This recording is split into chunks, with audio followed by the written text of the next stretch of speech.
Okay, if everyone could take their seats, please. That was awfully quick, Tony. Sure.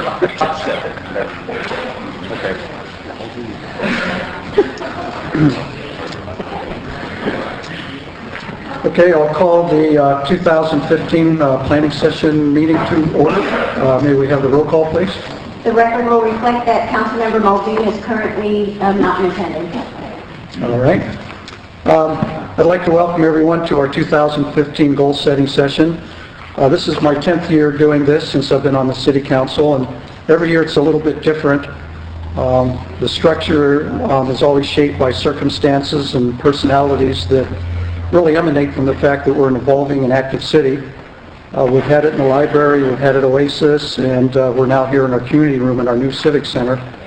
We've had facilitators here, and we've done it without facilitators. We've had council members submit their goals ahead of time, and we have not done it that way. Every year we do it a little bit differently. This year we're taking a little bit different approach as we have 4 new council members to the council. You may not be as familiar with the budgeting and capital improvement program process as the 3 returning city council members. So this year we're going to break it into 3 segments. First, we're going to have a review of our current financial situation. It's kind of a mid-fiscal year look, if you will, at where we are. Second, we're going to have a review of our capital improvement programs, both the current and future projects. And finally, we're going to have a review of major private sector projects going on around town. We do this outside the council chambers to put the council and staff around the same table in a less formal setting to foster open discussion. It's less formal than our regular council meetings, so that this discussion can go on between the council and the staff without having to go through the chair. Now, this city, as most cities, is very much driven by a budget. The projects in the budget get completed, and if it's not there, it doesn't get done. It's the most important policy document we have in the city. It's the guide we use throughout the year in moving ahead in operating our city. As such, whenever we go do this goal setting in mid-year, we're really doing a couple of things. First, the staff is updating us mid-year on finances and projects, how things are tracking and where things are headed. And second, staff asks the City Council to look at their list of upcoming plan, maybe not fully budgeted, but the projects and efforts, and talk about whether that's the correct course for the City Council and the community to move ahead on. Sometimes we add things, sometimes things pop up as part of your comments here today, other comments from residents, and the things that people want to put into the mix of projects. These aren't budgeted until a later action if they're doable. So this is going to be a day to listen, ask questions, state opinions, and most importantly from the council, to hear from the public and more. And then for council to give staff perspectives on all that they show us, or we can ask staff questions about things they haven't covered, or how that might play into council discussions later. And then staff's going to wrap up these perspectives in a summary of the day that will probably come to one of our nighttime meetings for more formal action. So in summary, staff is asking the City Council to come with the willingness to converse and ask the questions that those of us on the council wanted to ask about any of the things we talk about.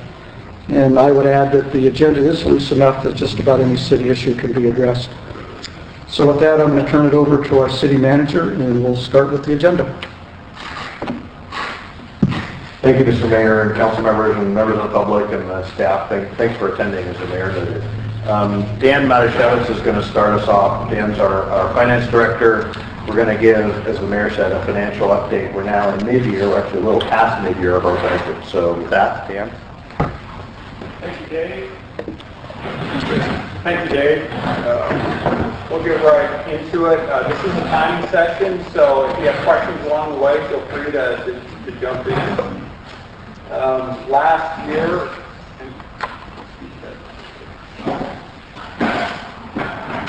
we ended last fiscal year on a good note with a $10 million general fund reserve, a surplus from better than expected revenues, as well as a department savings. We also finished the year very strong with in our overall reserve levels. Now, starting at the upper right-hand corner of the screen, if you were to look at our monthly treasury statement, holdings, all cash and investment holdings, including those that are restricted by external sources, including enterprise funds and bond reserve, that totals about $212 million at June 30th. Today, that same figure is about $226 million. So, but after eliminating all holdings from external restrictions, we're left with those funds that really are at the council's discretion. This approximates the lower number at about $121 million from all funds. Now, these funds do include the general fund discretionary reserves as well as strategic reserves held for both risk management purposes and future building purposes, etc. On the left-hand side of the screen, we have a summary of the general fund totaling $84 million in total. We are required to make similar distinctions indicating the level of restrictiveness. The top components are the most restrictive. Working our way down to the bottom, which are the least restrictive. And you'll notice that we've maintained a contingency reserve of $41 million, which approximates 25% of the general fund operating budget. And again, just below the contingency reserve is the $9.7 million surplus. This is the residual amount of fund balance after accounting for all commitments and assignments. Any questions there before I move on? So more good news, turning the corner into fiscal year 2014-15, local revenues continue to trend upward. Property tax trends have been solid, but not skyrocketing as they did in earlier this decade. Sales tax receipts have been strong across all major industry groups. Auto, retail, and restaurants are our most significant sources at the city. New and used auto sales account for about 34% of all of total sales tax receipts. Hoteliers are also touting 2014 as a banner year, and they have a continued optimism in 2015. One of the general managers earlier this week was quoted as saying that the wind continues. We feel that the wind continues to be at our back. So, good amount of optimism for 2015. Now building fees are generally not among our top revenue sources, but certainly a strong performer in 2014. Separate but related to building fees, developers contributed $30 million to the city during the first quarter of 2014 from existing development agreements. By council policy, these funds are designated for the facility's financial plan, with the exception of about 2% of those general public benefit fees, which are dedicated to a cultural arts facilities. Now, however you feel about new development, I think it's important to point out that the recent development agreements have played a large part in our ability to cash fund both Marina Park, Sunset Ridge, and the rest of our facilities financial plan. So just to set the order of magnitude, I think everybody knows that property taxes are our number one source of revenue, representing about half of all general fund revenues. Property sales and hotel taxes, which we commonly refer to as our top three, represent about 77% of all general fund revenue. So moving on, I realize this is quite a busy slide, but people are generally interested in our assumptions for the future. I won't get into those assumptions in too much detail, but you have them before you to review.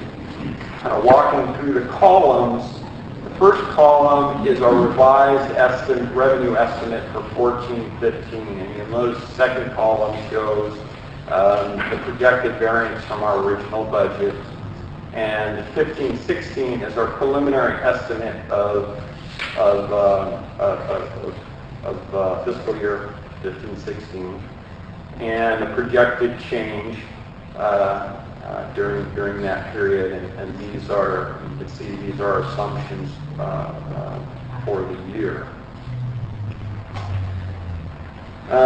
There are a couple of items worth spotlighting. In the sales tax category, you'll notice a whopping 13.7% increase in sales tax receipts. This is largely due to the state action. They're ending the triple flip program early. This state action will cause an approximate $2.8 million spike in our fiscal 2015-16 revenues, accounting for about 8.3% of this increase. So it's important to note that this revenue is one-time in nature and should not be relied upon for ongoing programs. Without this one-time increase, tax receipts are expected to increase at about 5.2% level. Any questions on this thing before I move on? Okay.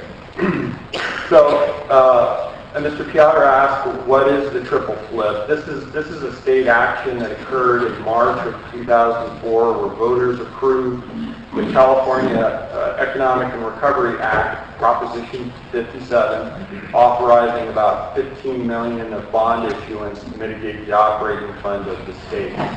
So essentially, it was a money grab by the state, and fortunately, so they bonded for it through a bunch of legalese. They had to jump through a number of hoops where they created a very complicated triple flip, how they were repaying, making the cities whole during that process.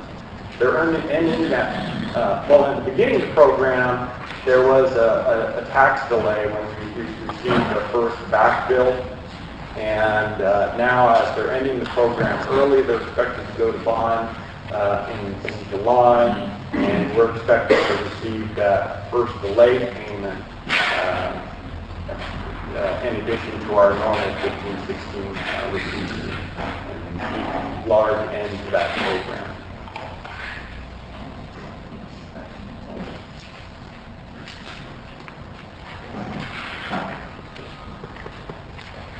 It's also important to note that overall, we're looking at mid-year revised upward estimates of about $5.4 million in 14-15, and in 15-16, the total all-in uplift of about $10.2 million. And those numbers are important later on in the presentation when you look at some of our budget challenges. So we're working off an accelerated budget schedule this year due to the implementation of our new ERP. ERP is a fancy way of saying this is our kind of core financial system that we're upgrading. It's enterprise resource planning system, or as I said, the core financial system. And this is expected to take 18 months or so. So we've departments and council have indulged us and really essentially accelerated the budget schedule about 1 month ahead of schedule this year, so we can look for a May adoption instead of June. We're a bit premature to discuss the precise numbers right now, but we'll start to describe some of the expected challenges in the next slide. So while overall our revenues are increasing, so are our commitments and expenditures along with our growth. As an older full-service city, we need to keep up with our aging infrastructure and address our pension liabilities. We don't want to end up with one of those communities that you read about in the papers, San Bernardino, Stockton, Detroit. So we are really trying to be aggressive in tackling those fiscal challenges. So These commitments present certain budget challenges. We've taken aggressive measures in the past years to tackle the pension crisis that you've all read about. I'll mention these later, but we issued a fresh start to amortize our unfunded liability over a shorter period of time. We'll also talk about that later. But we need a little time to grow into that large accelerated payment program. And I think it will take a couple budget cycles in order for us to fully get there. But you might look at this chart as kind of a temperature reading of where I'm feeling comfortable and a little less comfortable. I feel strongly we continue to maintain strong cash reserves. We've taken those significant pension actions that will pay substantial dividends in the future, but we're still not out of the woods. Unfortunately, pension actions will likely take a decade or so to resolve or to settle and see those dividends of those actions that we're taking now. So we are able to cover our base needs, our nuts and bolts capital improvement projects, our aggressive facilities financial plan as it exists today, as well as our debt obligations. Beyond that, I think that's where our budget challenges start to rise.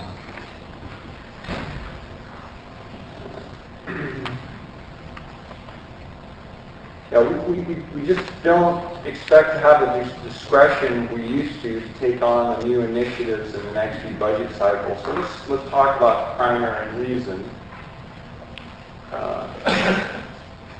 Our pension liabilities.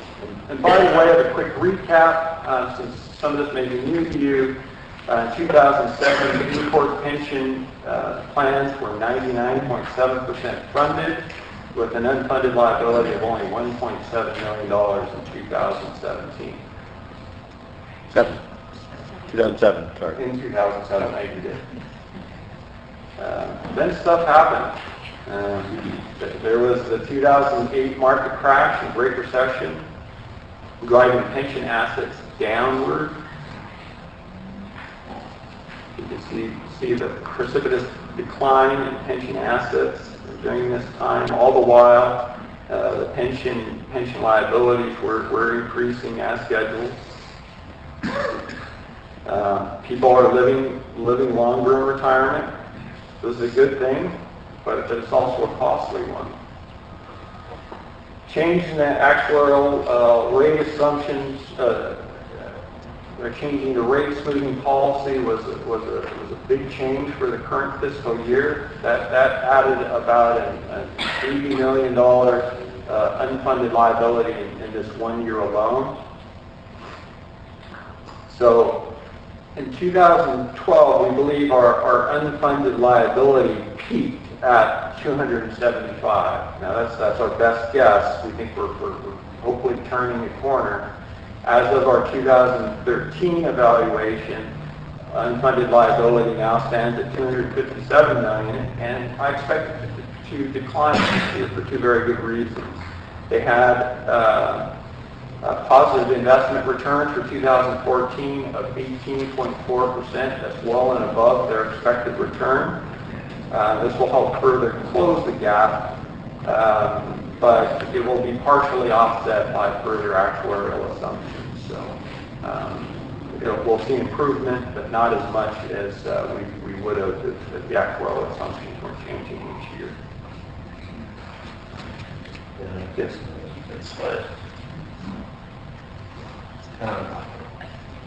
Dave, I'm wondering, what year did we start doing employee changes, reductions in staffing in the city? Those started in 2009. And then when did we start hiring under PEPRA? PEPRA occurred in 2012, so our first PEPRA hires were 2013 and 14. And just for the audience, PEPRA is the Public Employee Pension Reform Act of 2012, which establishes a lower benefit tier for new employees. And we in Newport require them to pay more for their pensions that new tier pays the most for the arguably the least benefited pension. So it'd be safe, one conclusion that you could make is that by virtue, the accrued pension liability has risen undoubtedly, but not because we've been adding more staff, more positions, increasing our legacy costs. These are accrued costs that have been part of our history. They're decisions made much long ago before any of these, the current council was there, including the 3% at 50 program for safety, and just the fact that, as Dan's mentioning, people are living longer than those early actuarials expected. It's a good thing, it's an expensive thing. Okay, thank you. So moving on to what we are doing about this, and all, there's further actions that I want to talk about. One that we took in November. We presented council, based on their request, some options of how we can accelerate the payment on our unfunded pension liabilities. And we've looked at 3 different options relative to the previous current path, which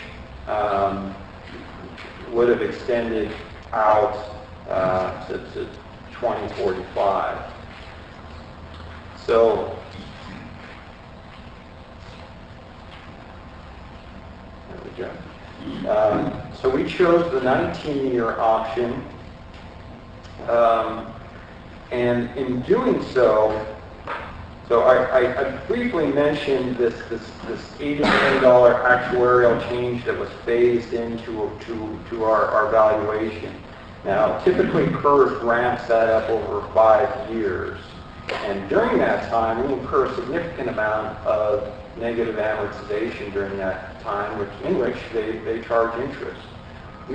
By pulling the trigger on Fresh Start, we've cut off that negative amortization, saving a significant amount of interest on the front end and throughout the term. You can see that we've cut off the ultimate term of the payment of the unfunded liability over a fixed 19-year program, reducing that term by nearly 10 years in doing so. The downside is that we've jumped up to that next higher payment level. We've kind of locked in our mortgage at this higher payment level, and we need to grow into that payment. Dan, can I just ask a question? Sure. Excuse me. So just to clarify, by accelerating that payment, where do those additional funds come from? So, since this was a mid-year increase, we had budgeted the revenues that we had expected during the year. We used our surplus funds. So we had, as I mentioned, $9.6 million as a reserve, as our surplus, and 6.6 of that reserve was used to fund this accelerated program to start with. But it's important to note that those were surplus reserves that we used. It's not a good plan to use reserves on an ongoing basis. Next year we need to use a revenue stream to start making that part of our operating budget. So it's a good point. Thank you. But this council action alone, as I mentioned, increased our payment by $6.6 million by the end of by another $6.6 million, and a total of $23 million over a 5-year period. But this action will save the city more than $129 million over the next 30 years. The economic benefit to the community resulted in a net savings of approximately $47 million in today's dollars by this one action alone.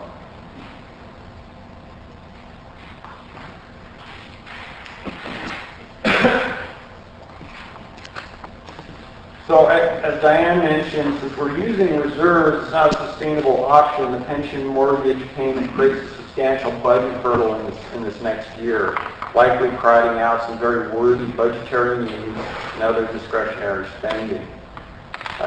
We might also mention that during the year, we purchased the Blockbuster building, which was acquired for the benefit of widening Newport Boulevard. A great project, but again, chewed up really the remaining chunk of our surplus beginning balance. But yeah, so the two together depleted our 13-14 budgetary surplus.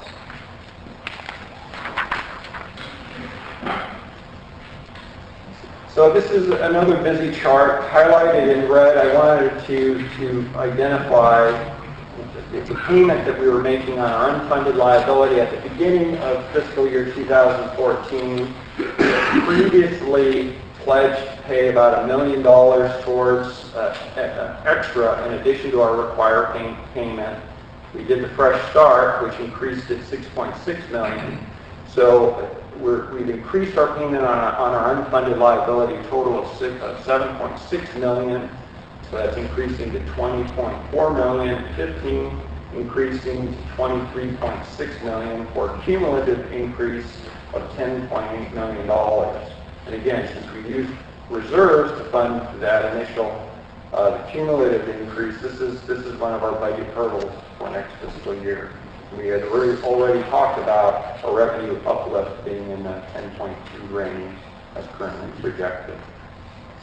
Now, Dave, you highlighted a couple other items that you wanted to speak to. I think you were also demonstrating that employees are contributing more from $7.5 million in 2015, increasing to $8.9 million in 2016, which partially offsets the increase in employer pension costs. Do you have any other comments? Nope.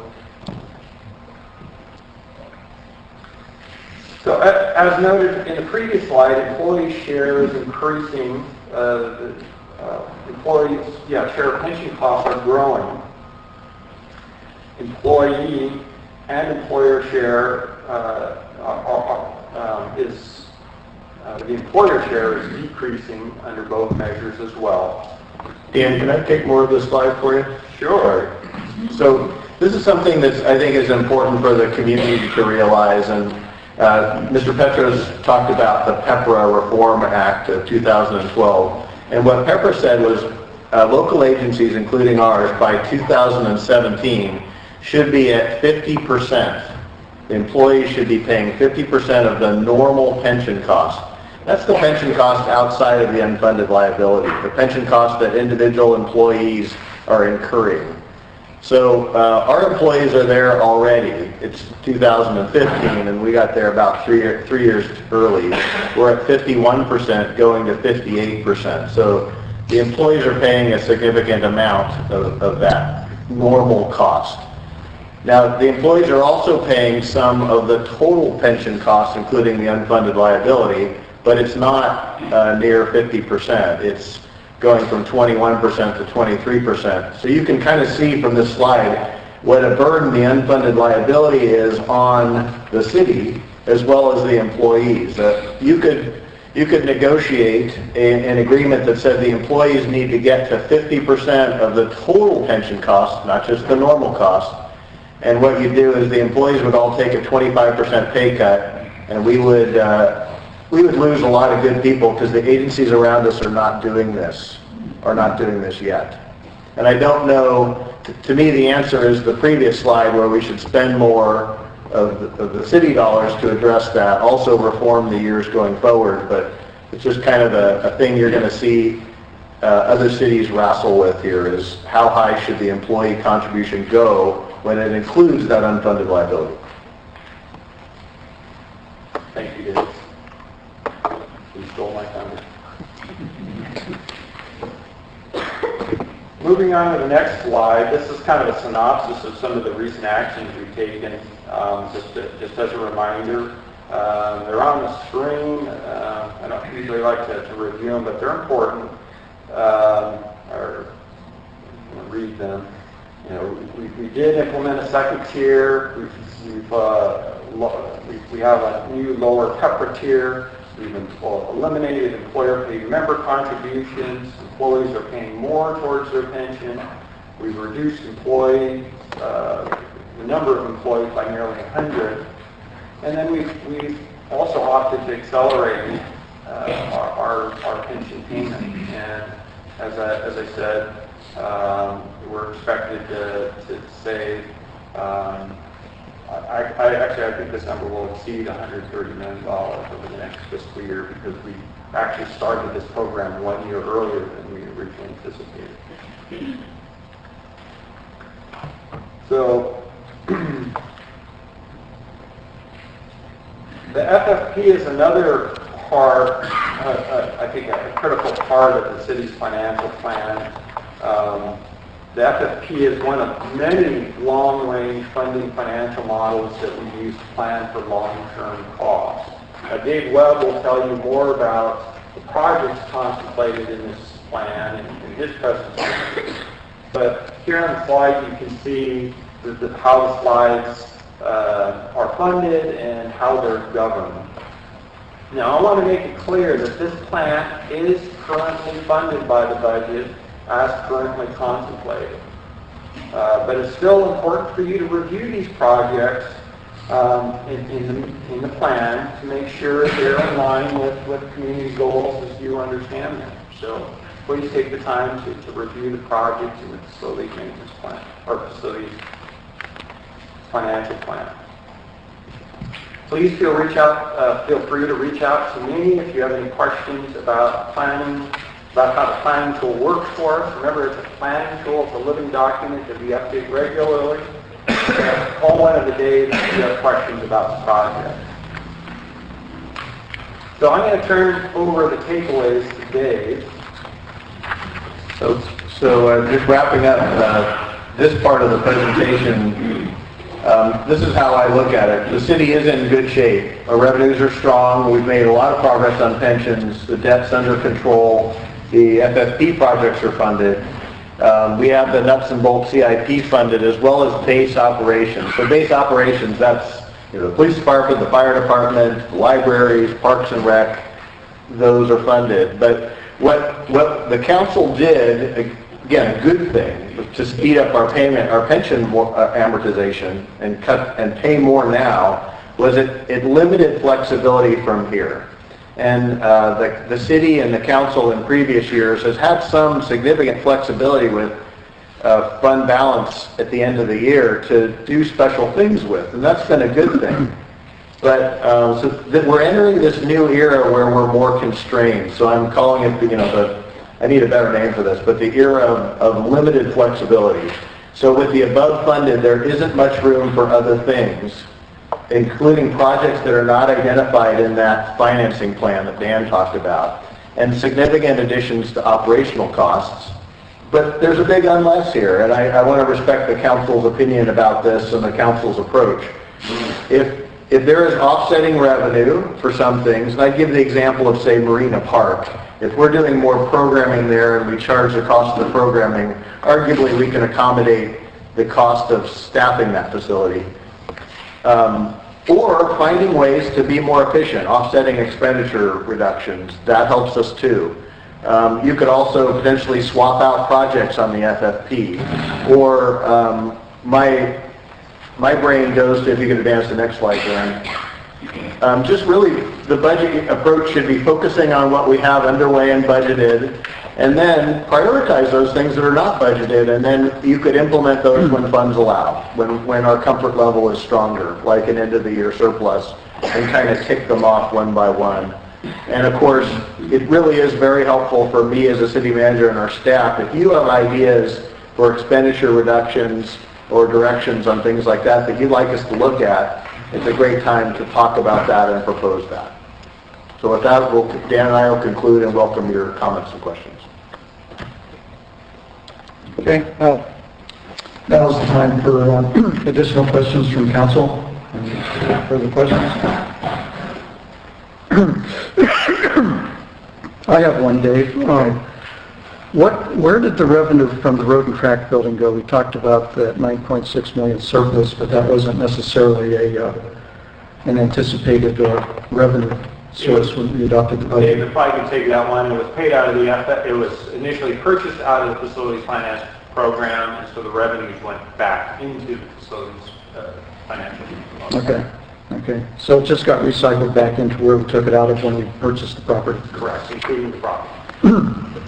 And then the second question I have is going back to the first slide. It's something that's been discussed about before, but how do we determine what is the appropriate level of reserves for a city of our size and our complexity to keep on hand? Well, from my perspective, it's by specific identification. We look at those risks that we have. We look at those strategic savings plans that we say we have a need and we want to fund them. And that should be the driver, not the revenue source. What's the community need? What's the risk that we're worried about? And then we make sure we take out of our revenue stream those monies in a steady fashion to fund both our strategic needs as well as our risks.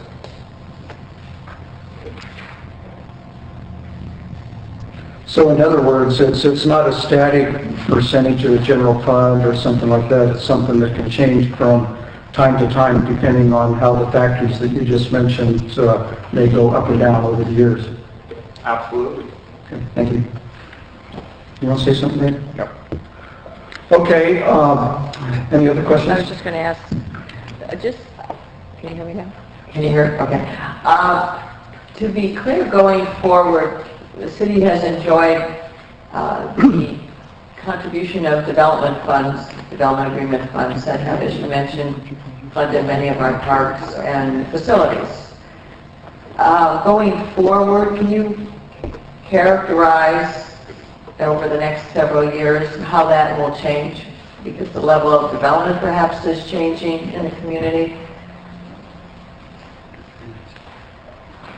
That's a good question, as Dan's looking for it. That's in the back of this big blue spreadsheet where it talks about where we project to see certain developments' contributions. Do I have that, Dan, right, or is that a page we didn't print out for the... It is page 6 of the facilities financial plan. It shows you the kind of timing of what we expect under development. Now, this would be wildly different had maybe Y passed. It probably would have been more development agreements.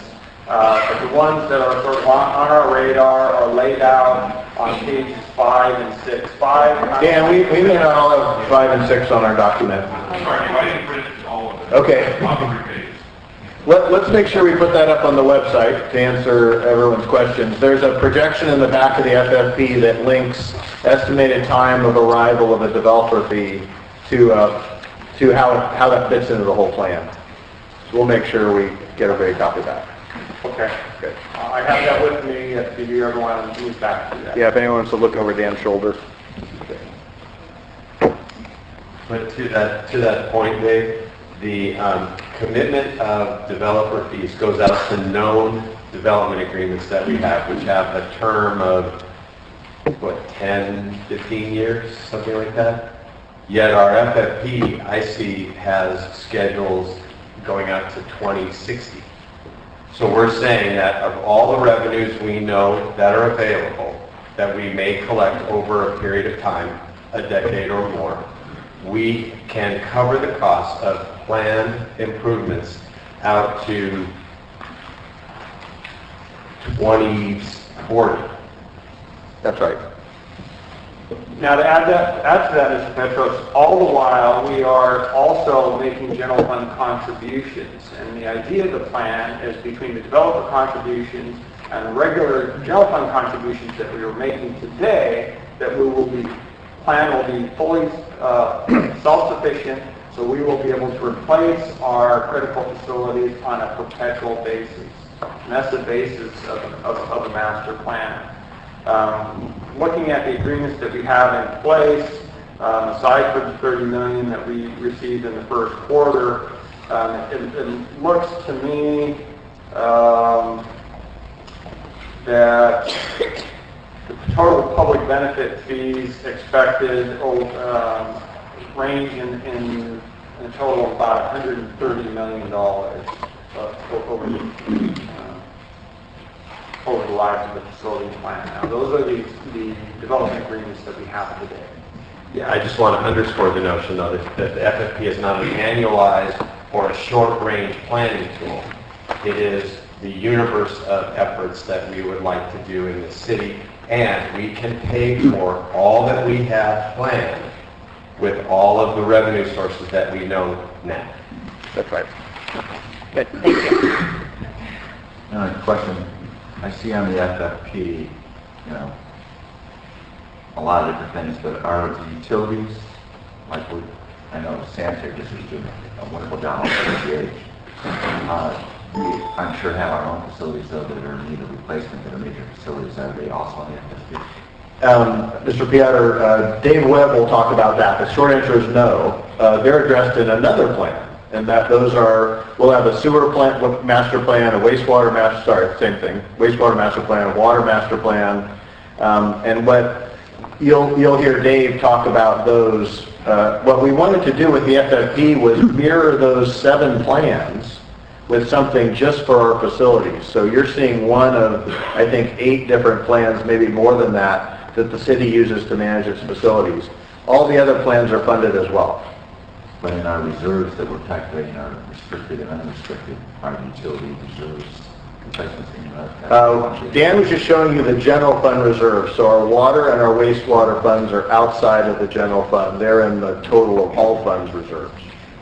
They're in the $212 million, but we wouldn't count those as discretionary reserves. Those are restricted for the water enterprises. Okay, and Dave's going to go over that.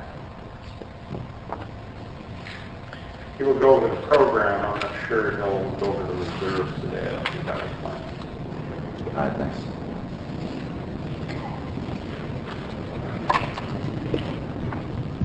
Okay, any other council comments? Okay, we'll open it up for public comment. Dave, how are we going to handle this with microphones and so forth? Leilani has a mic that she'll give to folks. Okay. Just raise your hand and Leilani will bring the microphone over to you and we'll have public comment. I would appreciate it if you could give us a fuller explanation, perhaps with some examples, of the difference between non-spendable, restricted, committed, assigned, and contingency. Those words all sound sort of the same to me. Can you tell what's the difference between them? Yes, I can. This came about as a part of a GASB. It used to be lumped in 2 categories, reserved and unreserved. Dan, you have to say what GASB is, sorry. Okay, Governmental Accounting Standards Board.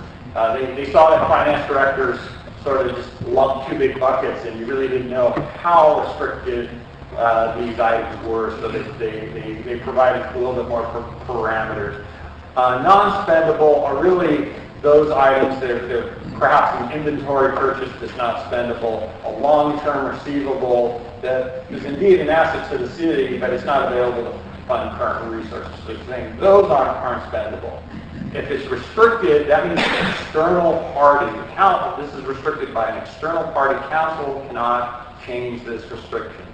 Committed would be those things by council policy have committed, and that might be for the cultural arts program, that might be for any other worthy cause that they said, okay, we want to reserve a portion of our funds for these programs.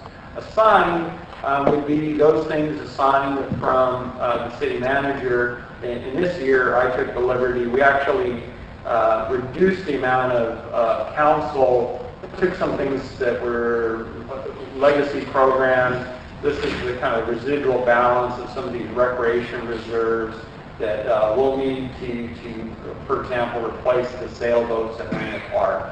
So we've taken it out as a council commitment because it was based on the revenues that we collected, but it's I dropped it in a reserve category, and it'll be spent down in this next fiscal year for Marina Park.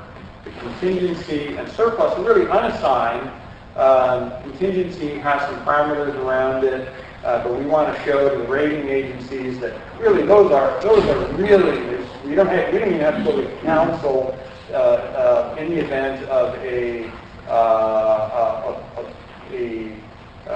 economic recession. Those are legally available to fund a creditor's needs.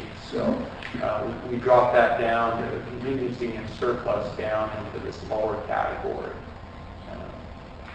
And that was of some benefit for us to do so. That's a lot to absorb so quickly. It all is written up in our budget documents as to how these are explained in our CAFR, which is online, our Comprehensive Annual Financial Report. Council policy F2 spells out some of those items, but it's short to read.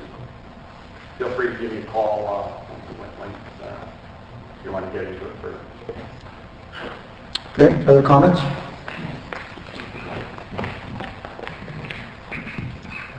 Thank you, Mayor Selleck, members of the council. My name is Jim Butcher.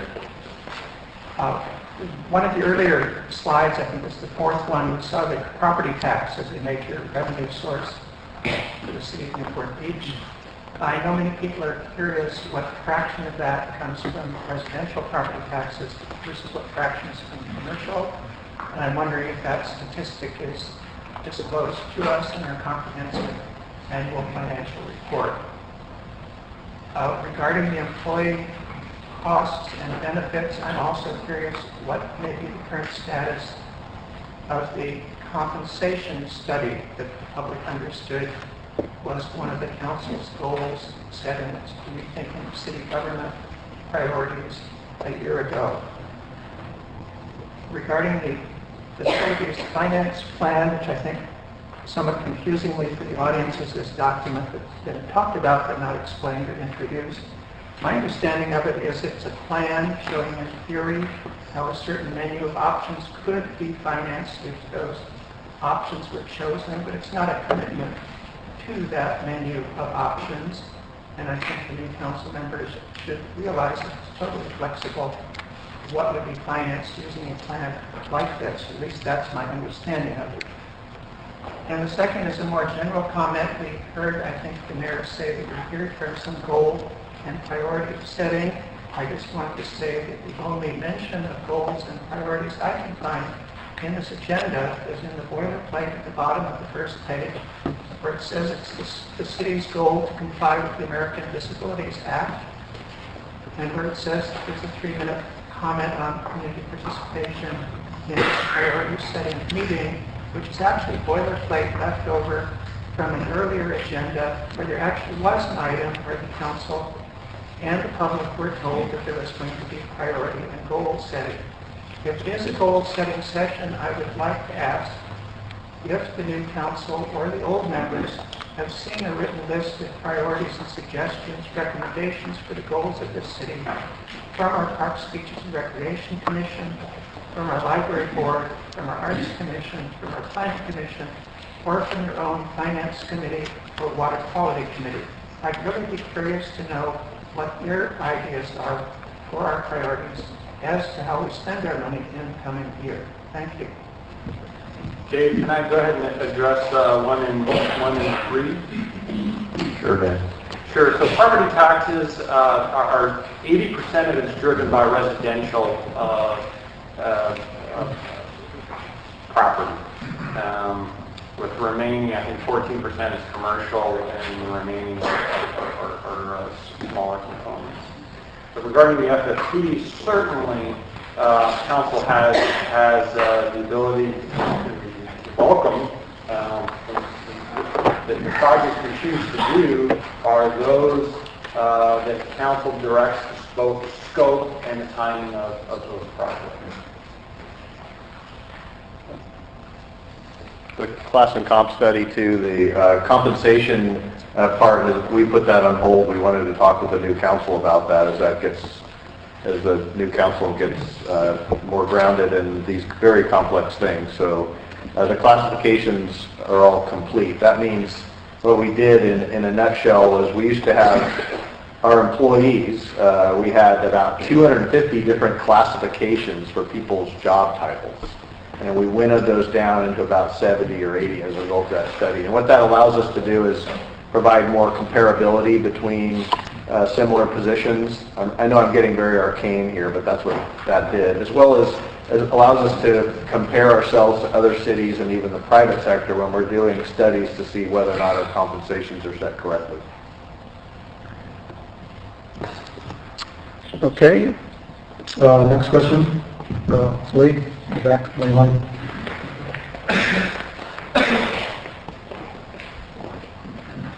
Good morning. My name is Lee Pearl. I live on Balboa Island on Onyx Avenue. I just wanted to make a couple comments. I love this financial stuff, so I guess you would expect comments. Today, I think the staff talked about the city reserves, and the city reserves are pretty healthy, but I think before the new council and old council, I don't know what you're going by, but the council looks at the reserves. I think it's really important for you to look at the long-range financial plan for the city. I think that's kind of the first step, because I don't believe you have all of your projects in your long-range financial plan. And when you look at the big picture of the total cost of fixing everything and rebuilding all of your infrastructure, and you tie that all to your finances, you'll find that you don't have the level of reserves that you think you have, because there's a lot more projects than are really on the books. So I would really kind of ask the council to focus on that, the long-term facility plan and the long-term financial plan. They're really keys to planning your current budgets and how you're going to deal with long-term finances for the city. Finally, I think you're on a good path with pensions. So, you know, even though it's sexy to talk about pensions and how you're going to cut costs and how they're, this is a terrible thing, I think your city has been more aggressive than most, and you should kind of settle that's on a really good path and move on to other financial issues that are more important to the city. Thank you. Okay, any other public comments? Okay, I'll bring it back to Council. Dave, did you have anything you wanted to add before we take a break? No.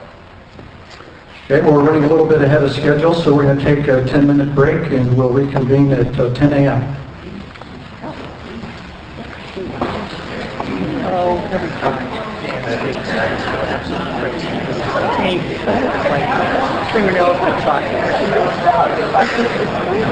And, we just keep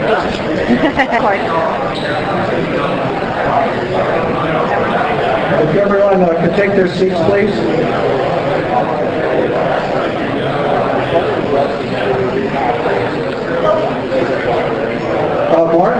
Mark, could you tell the folks outside that we get restarted here?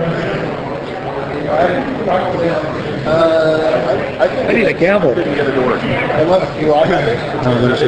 I don't know. A thing called a cat herder. Folks, can everyone take their seats? We want to get started here. Keep the program moving. Yeah, it's only a stopper on one side. The stopper is on your side. Next time the break's going to be 5 minutes. There's no such thing as a 5-minute break. It's always longer. I know. By the way, congratulations. Oh, thanks. All right, seats please.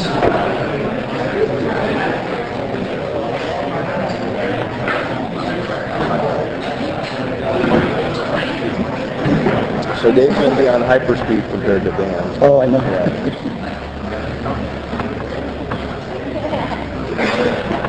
All right, we're going to get started. So we'll turn the next segment over to Dave Webb, our Director of Public Works. Dave? I can talk loud if you want. No, press the button. Now we're good. Thank you. We're going to talk to a couple specific things today. I've got a PowerPoint, and there is a lot of remedial information if you're familiar with our capital improvement program, but I am purposely going through that, and I'm taking questions with the council at any time. We have a lot of new councils and some of the audience who've never seen this program. So I'll be speaking to, there's a PowerPoint, and there's copies in the back. It's 4 slides per page. We'll be speaking to this sheet, which has a series of projects on it. There's copies in the back. If you don't have it, please pick it up. And I'll also be speaking to the facility finance plan, which we've talked a little bit about, and that's in the back too. So we'll kick in, and actually, Mayor, if it's okay, I'll go through it. If you have a question, I'll take them as you go, because it's quite a long PowerPoint, and I don't want you to get lost and forget your questions. Or if you want to send to the end, that's fine too. Yeah, just council members, just jump in and ask questions as we go along and feel like it. So what is our capital improvement program? This is a program that sets priorities and appropriates funds. In our city's case, a lot of money. It provides a basis for project planning and identifies potential conflicts because we can see how they work together.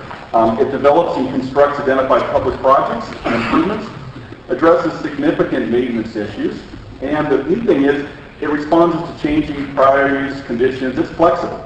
And we're doing that again today. The council usually gets their goal setting, that affects our plan, and we move to their direction on that. How do we get projects? I get this question a lot. Projects come from the council and the community because they're the representatives and the staff. They're developed to identify specific council goals and objectives and priorities. And they also come from a series of plans. We have a lot of plans in the city. I credit prior councils to get us in order. Staff and the council work together to develop plans to give us guidance. So these are some of the plans here that I use. The financing plans we mentioned, pavement plans, bicycle master plans, etc. Some are also required by federal and state and legal actions. We actually get sued once in a while and we have to do something. We had to do some ramps recently on Balboa Island. So we'll occasionally have a project coming out of that.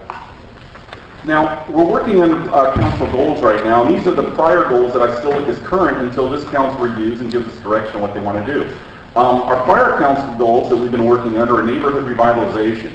And we do a lot in that area. We've been looking to rehabilitate our aging infrastructure. And that's important in this town because we're an older town in some areas and a newer town in others. And again, that gets into the flexibility.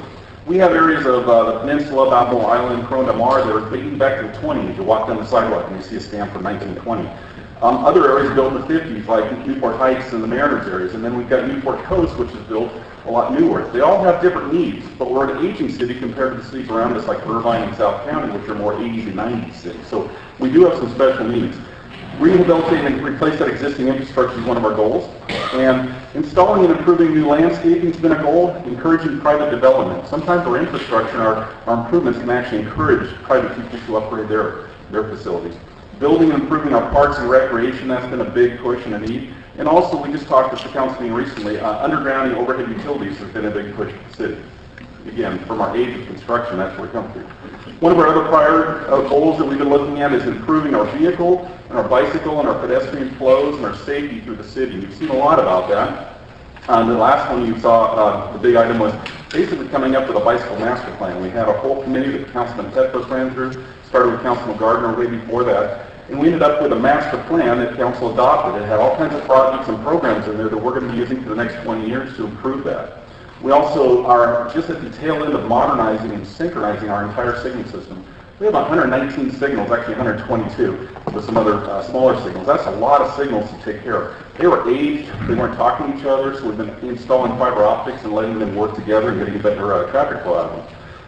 Also addressing transportation system restrictions and choke points has been a big problem. We have a couple in town. And we've been working to improve our pavement condition. And this little slide here is a quick reference to that. About 7-8 years ago, we had a council presentation. Council gave us direction to, we want to see the PCI or pavement condition up in the 80s. We were down in the 70s.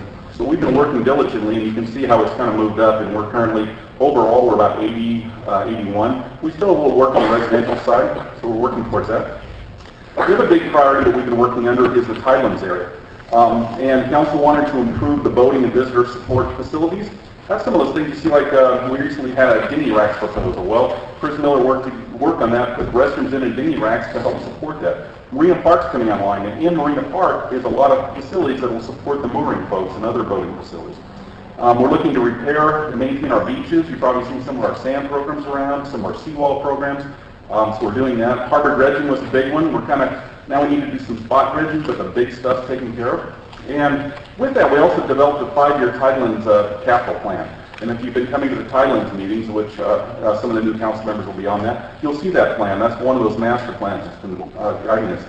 And the last one is water quality. That's a very important element of the city. We have a whole program in Public Works and with the other departments working on that. So some of those priorities now are flowing through the projects. I talked about planning documents. These are the big ones that we use. We start with the general plan and the circulation element, that's kind of the granddaddy that kind of guides the city, and in that are all kinds of different elements. Pavement management plan is important. We have a master plan mentioned, water master plan, sewer master plan, street lights. You can see all these down here, and these all develop and guide projects. This is just an example of the pavement management plan. You can see this on our website. We keep this out there. This is an 8-year projection of our pavement program. And what it shows you in the different colors of the different years. 7.5 years ago, we implemented a 7 or 8 year slurry cycle. So this is our 7th year. We're just coming through, and we've touched every residential street in the city. And what you typically see in fall, we'll come into your neighborhood, and we'll take care of any concrete program problems, and then in the spring, we'll come back and slurry the streets, and that's all the residential network. That's really been successful, and the citizens really like that, and we've addressed that. It's helped bring our pavement program up. We have a whole network of arterials that we do, and you can look at this and kind of forecast out. We also use this important document, and we send it out to all the utilities and say, hey guys, this is where we're coming, make sure you get your stuff in first so you don't rip up our new street. So we use these plans where we can to help us on our infrastructure planning. Our signals I mentioned, we have a plan for that and where our locations are and how to modernize that. This element is basically the plan that showed how we're going to modernize our systems. These lines are fiber optic links. It shows where the new cameras are going to go. It talks about the phasing. We're on phase 8 right now. We're just up in Newport Coast working on that right now, and hopefully we'll have a lot of our signals now coming back to the City Hall where we can actually do on-the-spot changes and monitoring with them. They'll all be tied in within the year. Within this year, that'll be finished? I think phase 8 will be done this year. If I'm correct, I got my schedule, Mark might know that, but it's teed up right now, and that's the last thing. There are a couple, by the way, there's just a couple little spots we'll still have to come back and fill, and also connecting the Coast Highway, which we don't own in some areas. We're working with Caltrans to maybe help them upgrade their system. So. Good. Thank you. Or correct right here. Sorry. Until I get a little excited about infrastructure. The other question is, how do we fund all this? We got a lot of things going. People ask this question a lot. And you've heard some of that today. We have general funds that we use. There's state gas tax that comes in. We have a county tax in Orange County called Measure N. You probably heard about it. It's the sales tax. We have Tidelands revenue and matching funds. Our staff really aggressive on going after grants. It's one of our sources. AQMB provides a little funding. We used to have CDG, not too much. That's a federal program. Sewer fees, water fees, development, parking revenue, grants, and others. We do some car washes too once in a while, just to raise some extra bucks. So there's a lot of funds that drive these projects. And on this slide, you can kind of see our CIP history. The top shows kind of from 2001 how we really ramped up, and a lot of this, you can see the spikes when we did Oasis. This center right here, we've got Marina Park. It's been growing, and the nice thing is our staff has actually kind of shrunk or stayed about the same. We're about the same as we were in 2000. Because we kind of staff for the valleys, and we really use a lot of consultants to handle all of this load, along with stressing my staff out. It all works together and we get them done. The bottom line there you can see is our $5 million contribution to our CIP the council does every year. And I put this in because there was some years there in 2009-10 recession, we had to cut that back a little bit. As we mentioned earlier, we're actually back up to $5 million, and that's really helping keep your infrastructure rolling. The other question I get is, gosh, we've got things going on all over town, it's so busy. We are. We have a lot of projects going. And I wanted to kind of give you a quick view of the things currently in construction. This isn't everything, but it's the big stuff you see out there. It's also not counting some of the utility work. We have a lot of utilities in town. Orange County Sanitation District's currently on Mariners Mile right now doing a wonderful job for you. Sorry about the gas line the night. So Marina Park's going. We're getting this coming along great. We're just about to award the 4th bid package in that. Sunset Ridge Park we just saw get done. We're working across the street in Sunset View Park. A lot of arterial paving going on. Harbor Piers just got finished. Ocean Piers. Working on the new yard at the Big Canyon. You can see a whole list of projects there. I won't go through them all because I'm keep it short. Now I'll take any questions on any ones that you see or you want to talk about. We have some nearing construction. Those are in Mark's shop right now. They're being designed, putting together, and it takes some time to put them together. So you'll see soon we have some Back Bay View Park maintenance we're going to be doing. I just went to council the other night. Marina Park, I mentioned the docks. We're going to be doing slurry on Back Bay Drive and restriping that to better delineate between the pedestrians and the bikes. Bonita Creek is going to get a synthetic turf zone soon. The sports folks really like to see that come. East Coast Highway, again, we're going to be doing signal improvements on it. So a whole host of projects coming up here. And I tie that back to these master plans we have and also goals. It's important for us to look at those goals. For instance, council wants us to add more landscaping in the city, which is a good goal. So an example of that is right down Avocado here. People ask me, why is this median out here full of wood chips? Well, we had a paving job, but we wanted to beautify, but I don't have water there yet, so we went ahead and made the median so we could add landscaping. We have a signal project coming up that's going to get the conduit over to bring the water, and then we'll add landscaping. So we remove the Bowmanite and we'll add greenery to that. We try to do that in all our projects, thinking about the goals the council sets, how we incorporate it into the small details. So what's coming up on the near horizon? West Coast Highway landscaping. We'll talk a little bit more about that. Park Avenue Bridge, for all those folks in the Little Island, yes, we're going to replace that bridge. It'll be great. It's coming in about a year. Santa Ana Delhi is a joint project with us, the county, and the city of Santa Ana to do a big trash reduction in that large channel that comes out of Costa Mesa, Santa Ana, down into the Upper Bay. 15th Street, we're going to have a project on that. In fact, it's going to be at the next council meeting on the study session. We'll talk more about it then if you're interested in that. Corona Del Mar, about to kick off a lot of concrete street replacements. And got little projects, the slow project up on MacArthur. Cameo Shores is coming. Just FYI, we're going to probably move that to fall versus this spring. It's a very complex project, and the pavement there is needing more work than we estimated, so we're kind of rescoping that a little bit. And the rest of those projects are on the near horizon. A little further out, again, I look at this as like an air traffic controller. We got planes coming in from New York, and we got a lot of them hitting us right now, but we got a lot coming. We got a program for that. Balboa Boulevard, we're talking about underground. We had a little discussion on that last time. We've got a lot of underground districts coming in, and this creates an additional staff load that we really don't plan for. These are resident-initiated districts, and they just come in and say, we'd like to underground, so we have to coordinate and set up some staffing to go ahead and put those in the budget. Seminole Slough, we've been talking about dredging. That's kind of under design right now, so we hope to dredge part of that. We have a couple fire stations. The Lido Fire Station, which is over by the old City Hall, we'll be looking to replace that soon. A couple other projects on there. Seawalls will be a big discussion coming up. I'll talk about that later. And the city has 4 water wells over in the city of Fountain Valley, and we need to do continual upgrades about every 8 years to keep those going. So you'll see utilities projects run through here too. And again, I can talk about the funding. I think Councilman Piotr, you asked a question about that. This would be like funded out of our utility area. Way on the distant horizon, what do I see coming? Well, we started talking about a Newport, West Newport Community Center. We've been talking about yard consolidation. We've been talking about Balboa Village, the Citizens Advisory Panel, and what they want to do. Bicycle programs. We've heard about people wanting another dog park. Mariner's Mile is a discussion that's starting to brew. Balboa Village Fine Arts Center. So all these are kind of getting lined up, and we'll be having more talks soon on those. So we're going to talk about some big projects, major projects and study efforts currently underway right now. And a couple things before we get there, and I want to stop and just kind of go over the facility finance plan real quick.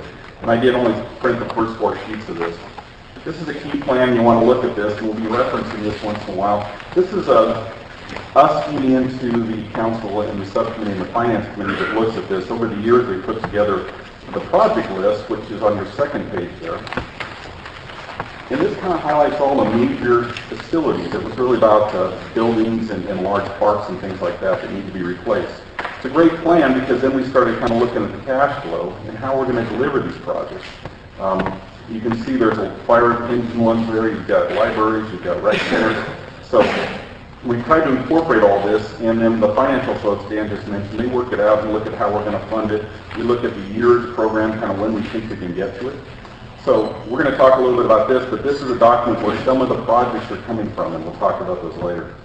The other thing we're going to talk about, and this is just maybe a review for the new council members, back in 2011, council set up a neighborhood revitalization committee. And this was 3 council members who sat on a committee and worked with several areas. And these are the 5 areas they chose to look at: Balboa Village Advisory Committee, West Newport, Lido Village, Front Entry area, MacArthur, and also Santa Ana Heights. All those became little subcommittees or citizens advisory panels, and they started developing their needs in those areas. And you'll see a lot of projects later that come out of this discussion. This was really a grassroots effort. Council got down with the community to see, what do you guys need? That's how you ended up with the Balboa Median project. They really want a landscape on Balboa Boulevard. That was their #1 project. It's now complete out there. But they had a series of projects that came out of that, each one. So when we get in later and talking about the projects, you can kind of relate back how some of these projects came about.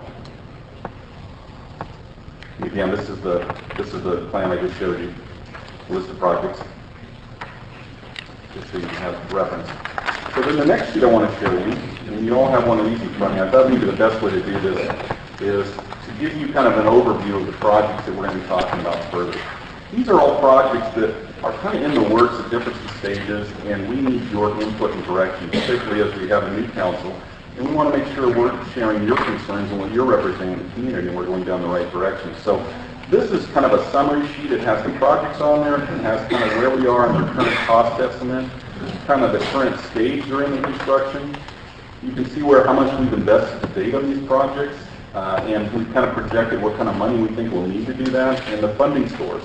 And I kind of made this little colored chart on the side here. I was hoping, and I think the city manager or myself in the discussion, is after you see these, and we're not going to expect you to know everything now, but we kind of like to get a general feel. Is this something you want to keep going on? Like this, so a green dot to me would probably mean let's keep going, keep on schedule, keep us informed about it, but we don't see any real big problems with it.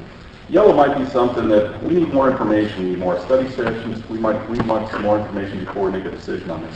And red might be, well, let's just hold it for now. Maybe put that on the shelf. Maybe it's something we do down the road, but right now we probably ought to just hold off.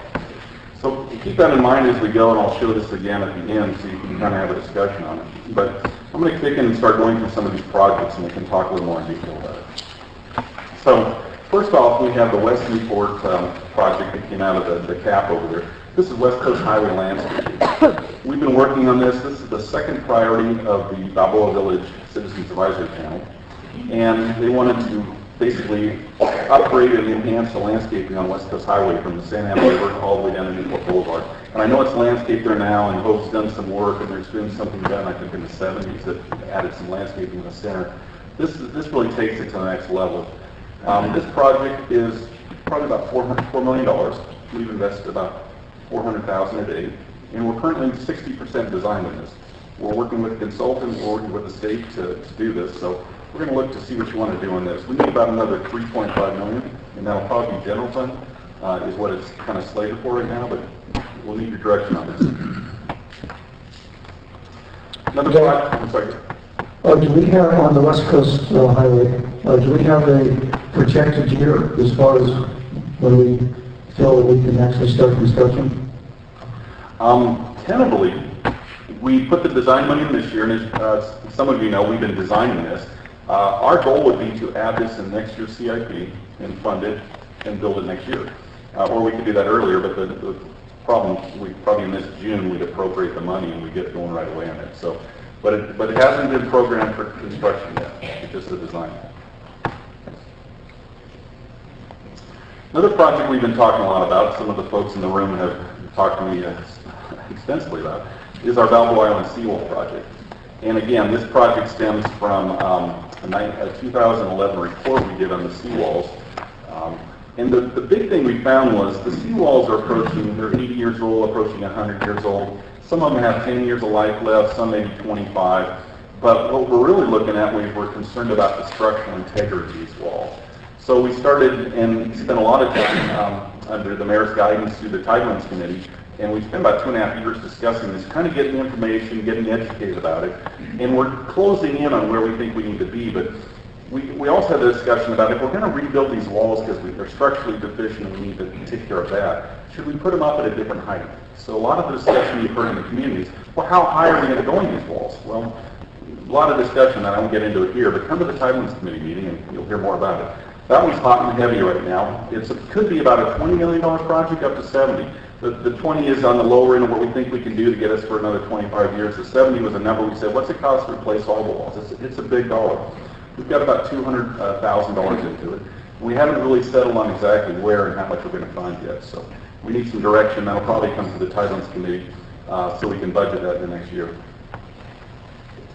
Another project we've been working on for some time is the Corona-Del-Mar entry project. And if you recall, several years ago, we actually did a test where we restriped the road and thought if we could take off the parking, particularly right in front of MacArthur, PCH MacArthur, and maybe add some landscaping there.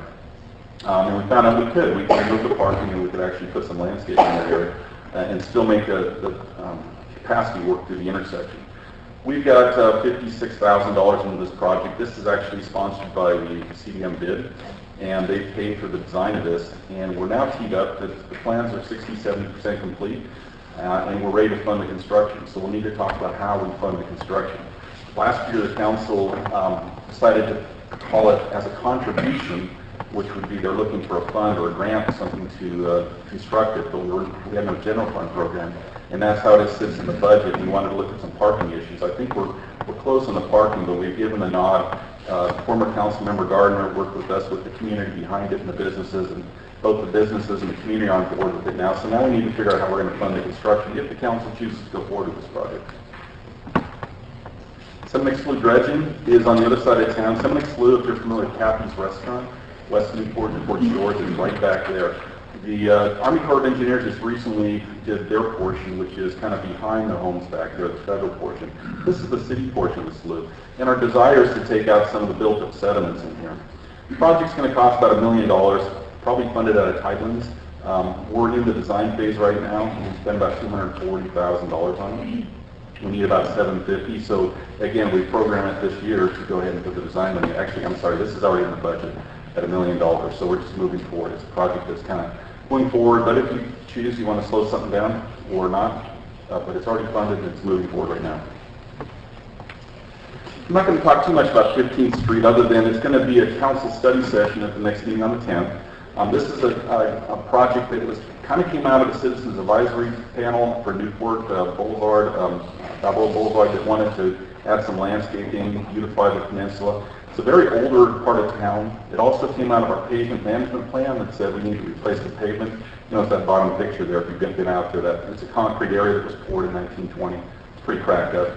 Also came out of our signal plan that said the signal on the intersection of Balboa and 15th is shot. We need to replace that.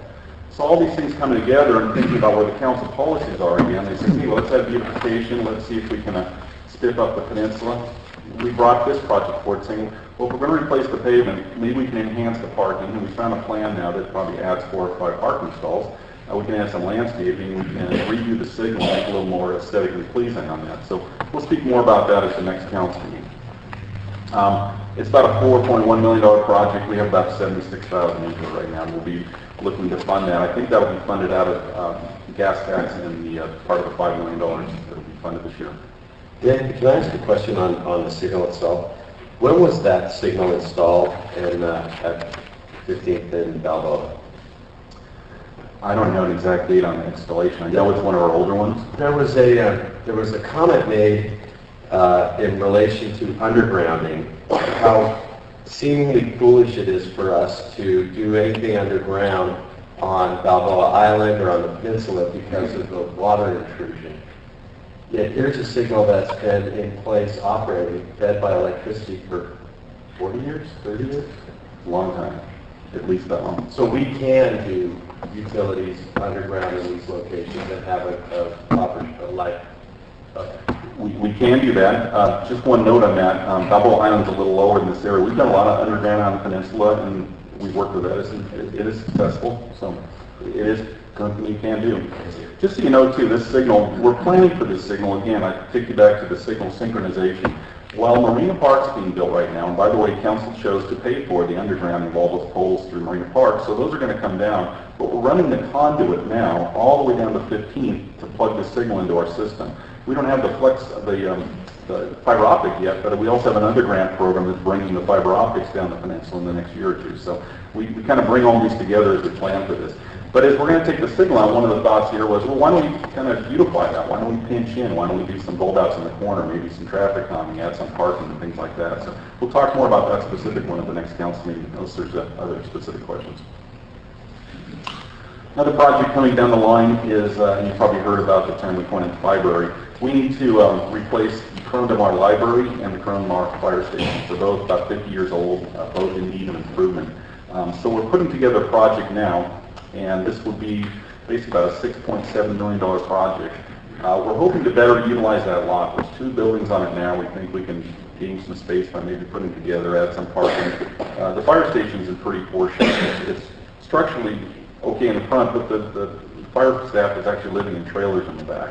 It's just been kind of piecemeal in there. So we need to address this and get this taken care of. And again, these specifics on these, I actually have the folks here, the fire chiefs here and the library directors here. If you have specifics on the programs and the needs, we can talk about that today too. I mentioned the legal fire station. That's next on our facility financing plan. And again, the last project and this project come out of the facility financing plan.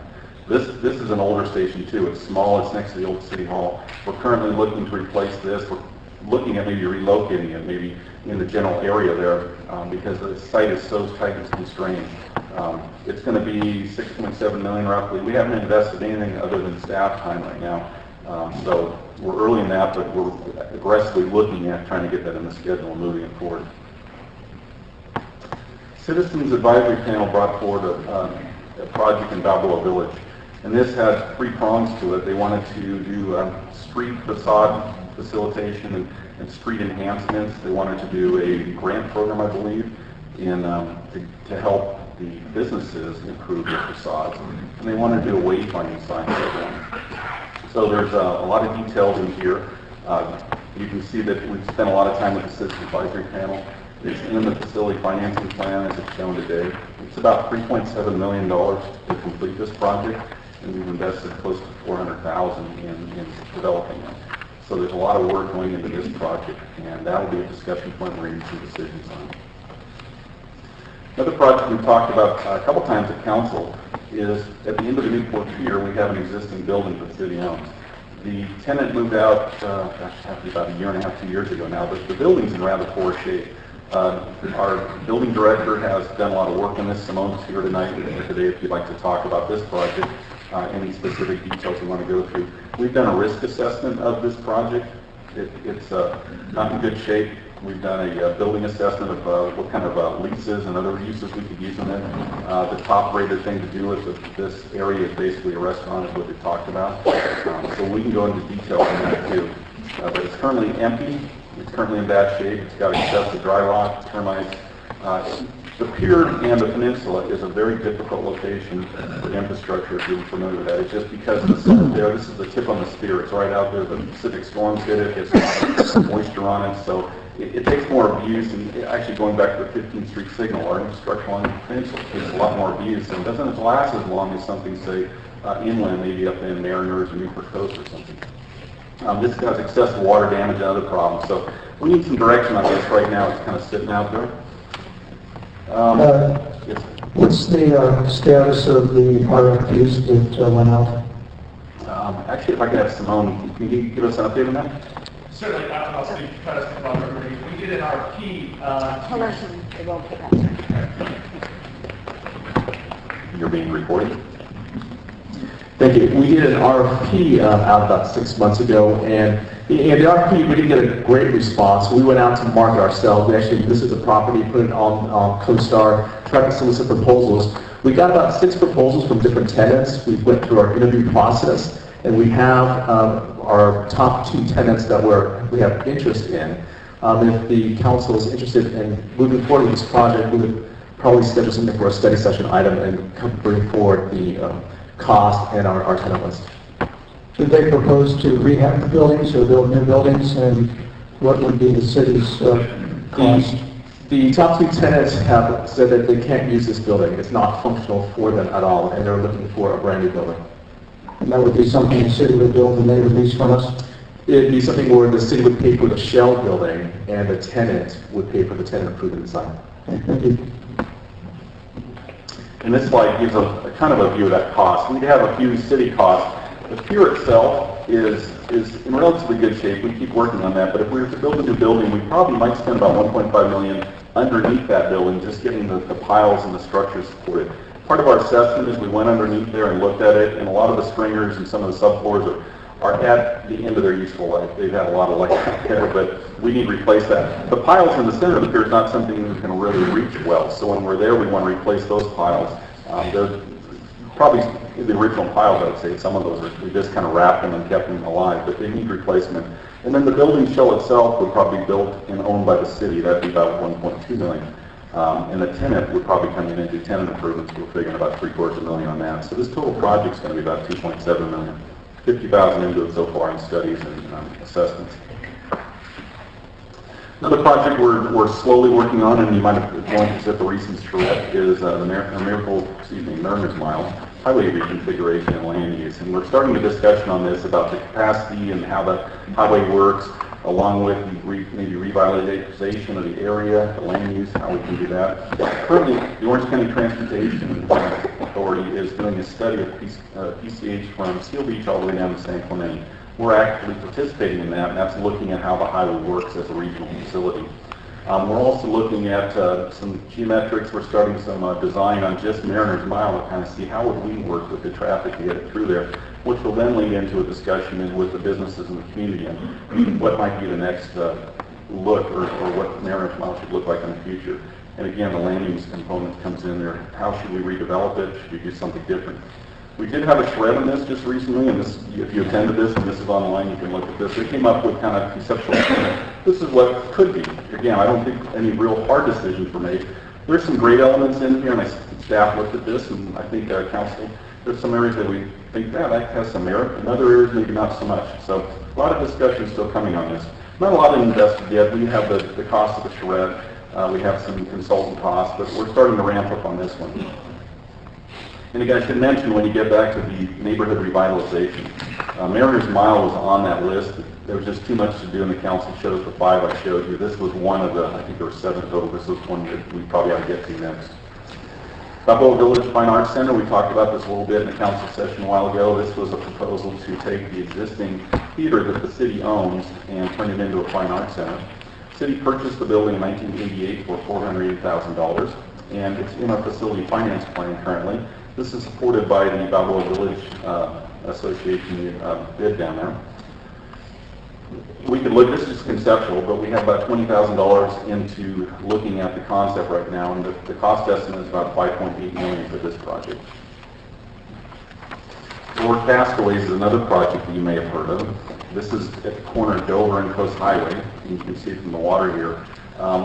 The Harbor Commission looked at this along with the Park, Beach and Rec Commission, and they felt a park would be great to build in this area. Maybe something serving the water, maybe a hand launch area or something like that. They looked at different versions of that. The city owns the property, again, supported by the 2 commissions and the community, and it's in the current facility finance plan. The latest, they developed a concept on it. This is where the project's at now. We just kind of have a concept. And again, this concept hasn't been approved by council. It kind of went through the commissions and said, yeah, we kind of like that, but it might need some work, might need some modification. We have about $38,000 into it. This concept's roughly $5.5 million. I've heard some things that we can modify that, reduce that, maybe less parking lot steps. Again, that would be a decision you'd want to make from that. But this one would cost about $5.4 million. Go back to Castaways. I've heard some folks talk about that we should be considering some other uses for the property, like commercial marine uses and things like that. And aren't there some restrictions on that property in terms of what use we can put it in? There are a couple restrictions. Probably the biggest one is the habitat, help me here, Chris, what's the name of the thing in front? It's now a habitat area that's been... In the MPA, correct. Marine protected area for those MPAs. Sometime back, the state approached us and they wanted to establish a marine protected area along those slopes there. And this area was included in that, and what that basically says is we can't build a marina into it or wharves or anything like that because it's a marine protected area. There is a plan, and the Harbor Commission and folks work with, maybe we could build a hand launch. And one thing we did find is underneath the Coast Highway Bridge owned by the state is outside the protected area. So maybe we could put a hand launch there. And actually, one of the thoughts we had, if you don't want to go forward with the concept or you want to change it, or maybe a short-term process, is just build a hand launch. And the Harbor Commission might look at that. I know Chris has already developed some concepts on that and has some stuff we could talk in detail if you like. We could do it in phases, but that's one of the restrictions. The other restriction to like a boat launch or something like that is just the physical size. You'd have to probably restrict it down to smaller boats. The problem is you need a big parking lot for all those vehicles. And you'll see it over at the dunes, they have a lot of parking, but this maybe not a big enough property, so we could look at that. Dave, we were curious too, is there another restriction like a CC&R on the property with its sale, or do you know off the top of your head? Kim's nodding, so. I don't, but I know Kim and Chris is back here, so maybe one of you can answer that. And Kim the mic. Or Chris. When the property was deeded over to the city 5 or 6 years ago, there was a restriction on it that a commercial marina could not be built to compete with the Irvine Company marinas that are across the way. So it could be a visitor serving amenity, it could be a public launch, it could be a hand launch for kayaks and such, but to be a commercial marina, revenue generating, it could not. Thank you, Chris. A couple other restrictions we'd have to be cautious of is getting in access to it. It's pretty much a right in, right out driveway. We couldn't cross a left turn there because it's so close to the signal. And also going up to upper Castaways is probably some of the habitat that the Coast Commission would be concerned about. So haven't completely put the package together, but we have a concept. Another project that we've been looking at, and actually is coming right up to the forefront with people calling me, is now that we have Sunset Ridge Park open, they'd like to get a bridge across to join the parking lot, which the Coast Commission blessed us with across the street to join the park. So we're looking at this now. It's a very high pedestrian and cycle volume crossing at this intersection. We worked with Councilmember Petros, again in the OCTA study, to try to focus in on this. It even became more of an issue when the Orange County Transportation Authority removed the 19th Street Bridge a while back, which puts more traffic through this intersection. So, Dave, on that one, as recently as Thursday, this council almost became 6 instead of 7 as I stepped off the curb there at 7:15 in the morning, and a woman in a big SUV was looking more at her tablet than at me, and I could touch her door. It was that close. In my day job, I do transportation planning and work with OCTA, and I will just note that I recently worked on the long-range transportation plan for the county, and in that effort got this project put into the county plan for them to consider. It doesn't mean it's funded, but we have a handhold now that we wouldn't have had we not been part of that process. So we should consider exploiting that now that we have that handhold, along with all the other efforts along Coast Highway that we've been able to put into the plan by virtue of my day job.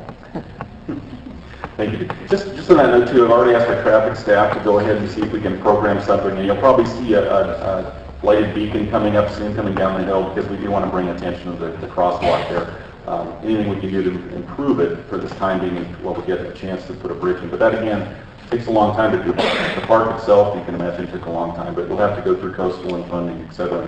Dave, excuse me, did you say that What's Coastals, have they nodded conceptual support, or where do they stand at this point in time? Well, when we were in the hearings, they nodded conceptual support for a bridge, but they do change, and the commissioners have changed. So I think we could go back to that and say, look, you did this, and then you said you'd be open to a bridge, so here we are.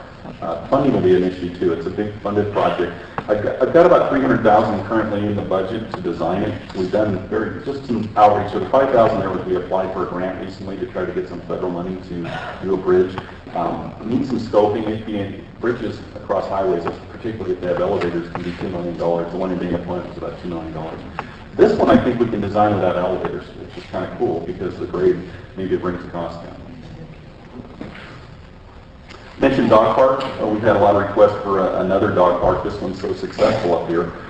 So I know the Park, Beaches, and Rec Committee is actually, and Sean's here today to talk to that, and maybe Laura's out. But they're actually got a subcommittee going looking for locations for another dog park, and then we need to bring that back. You're probably looking at $825,000 to $1.6 million to do a park, depending on how many acres you want to add to it. And again, if we own the land. One of our water quality areas, and we just had a discussion this last council meeting, this is Big Canyon, water quality improvements and habitat restoration. We're doing a lot of work in this area. We have selenium, it's one of our big issues in this. We have excessive flows from dry weather runoff. So we've got some ongoing phases in here. We're going to be looking at doing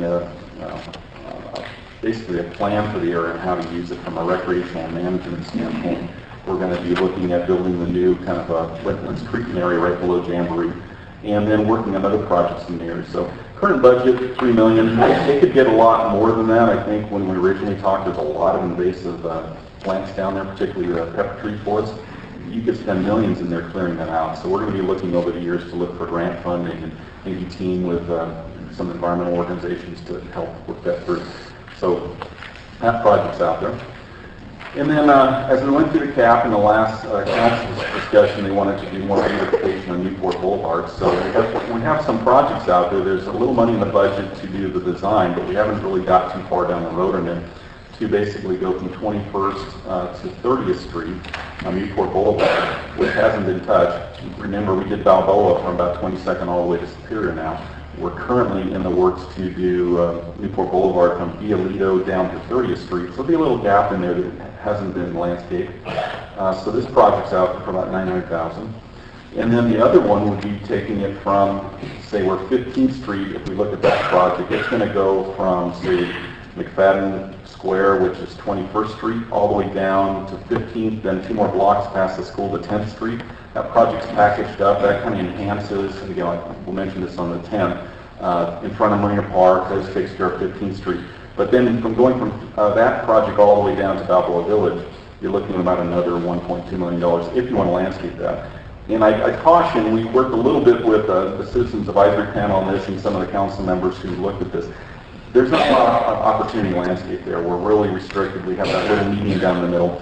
I put that picture up on the top there that shows we have done some, and maybe that's what we want to do. That's they've got New Zealand Christmas trees in the median. They put nice urbomonite and spiffed up the median. You can see on the lower picture, that's pretty much how it looks. It's broken up concrete, trenching. So maybe we could just improve the aesthetics of it by adding something like that. And then another project we just started looking at, and the mayor talked about this recently, was the Kern Damar bypass. This is a project we're looking at maybe starting on and how to relieve some of the through traffic going through Kern Damar, not so much the local traffic, but going north and south, the traffic goes through Kern Damar and to MacArthur and up towards the airport area and the freeways, and they kind of use CDM as the throughway. Maybe there's a way to get those folks to not do that. If they're not stopping and shopping, they're just going through and relieve the traffic, we can get them to go around a little bit. So we'll be looking for your guidance on this. Maybe we start putting some funding in the budget. And then I'm going to turn it over to Steve Batum, our Assistant City Manager, to talk about the next ones, and then we'll come back.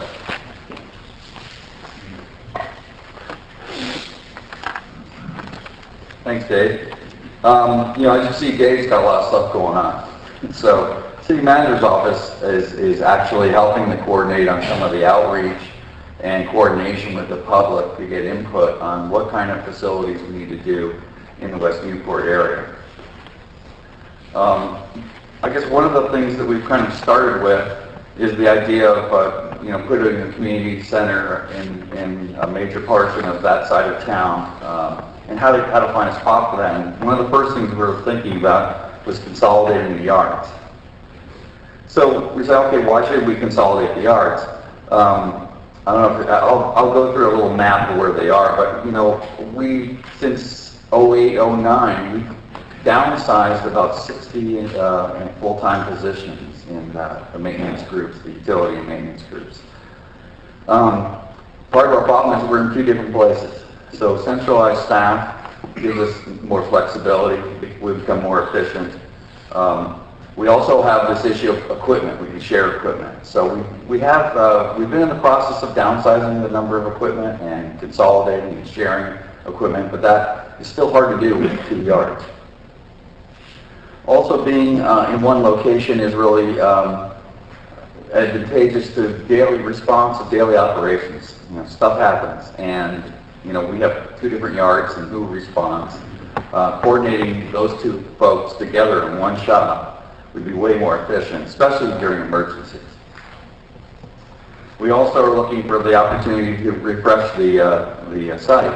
Our utility yard was built in the 70s, and our corporation yard was built in the early 80s. So they're getting older. They're still doing okay, but some parts of it are pretty run down and probably due to be refreshed. There's also an opportunity for energy savings. And then a new yard will help ensure that we can do programs in the future. One of the things that's really important, the yard is kind of the unseen part of the city, but it's kind of the backbone of the city that people don't realize. It's the place where all the guys that put the little bit of shine on the city, that's where they work out of. And so the daily things of the landscaping and the medians and the parks, the signs, the streets themselves, the condition of the streets, the cleanliness of the streets, the street sweeping, street lights, all of these things, your water systems and your sewer systems, which everyone takes for granted until they don't work, and the traffic signals, and these kinds of things, ultimately, we need to stay on top of that. So even though it's kind of it's not a sexy thing to do a maintenance yard, but ultimately it's the backbone of the community and make sure that we keep our community that shines city by the day. So here's a little graphic of where we are at, and going the wrong way. You can see on kind of the red and blue on the left side of the screen, that is our utilities yard. And then across the way, you can see the red, that's our corporation yard on Superior. And then I showed the existing community center on 15th Street, little tiny parcel there just for reference. Our corporation yard on Superior Avenue is about an 8-acre site, and it's got a few little amenities in it. The transfer station, refuge transfer station, is right smack in the middle of it, and that's continued use. As you know, we contracted out the trash collection, and CR&R is using that transfer station, so it's very key to keeping costs down. It's a real benefit to us. It's a real good asset to have. On this property, it's hard to tell, but they're scattered across it. There's little pockets of people everywhere. There's the beach maintenance guys on one corner and the park maintenance guys on another corner. So there's not, they're kind of siloed to some extent. There's also some poor circulation in there. We got trash trucks going in and out mixed with other folks. We got a storm drain and a major sized storm drain that drains most of Costa Mesa going through it, and a county sewer line as well. And on top of that, it's a former dump site a long time ago, although it's not that much of a problem, but it should prove to be some issues down the road. The other parcel is the utilities yard. That's on 16th Street. That's 6.5 acres. That's also a site that's encumbered. We have a 3 million gallon underground reservoir on that site. And we also, that reservoir receives all of our pumped groundwater from our wells in Fountain Valley. So that's, if you know our water system on Hugo 101, on the other side of town we have Big Canyon Reservoir, and that receives all of the imported water, the pumped water from the California, the aqueducts in the state system and the Colorado River system. And then this side of town we have the reservoir where all of our pumped water comes into. And our guys are really good at moving water back and forth and making it work and trying to get the best price for water usage. A little sidebar there.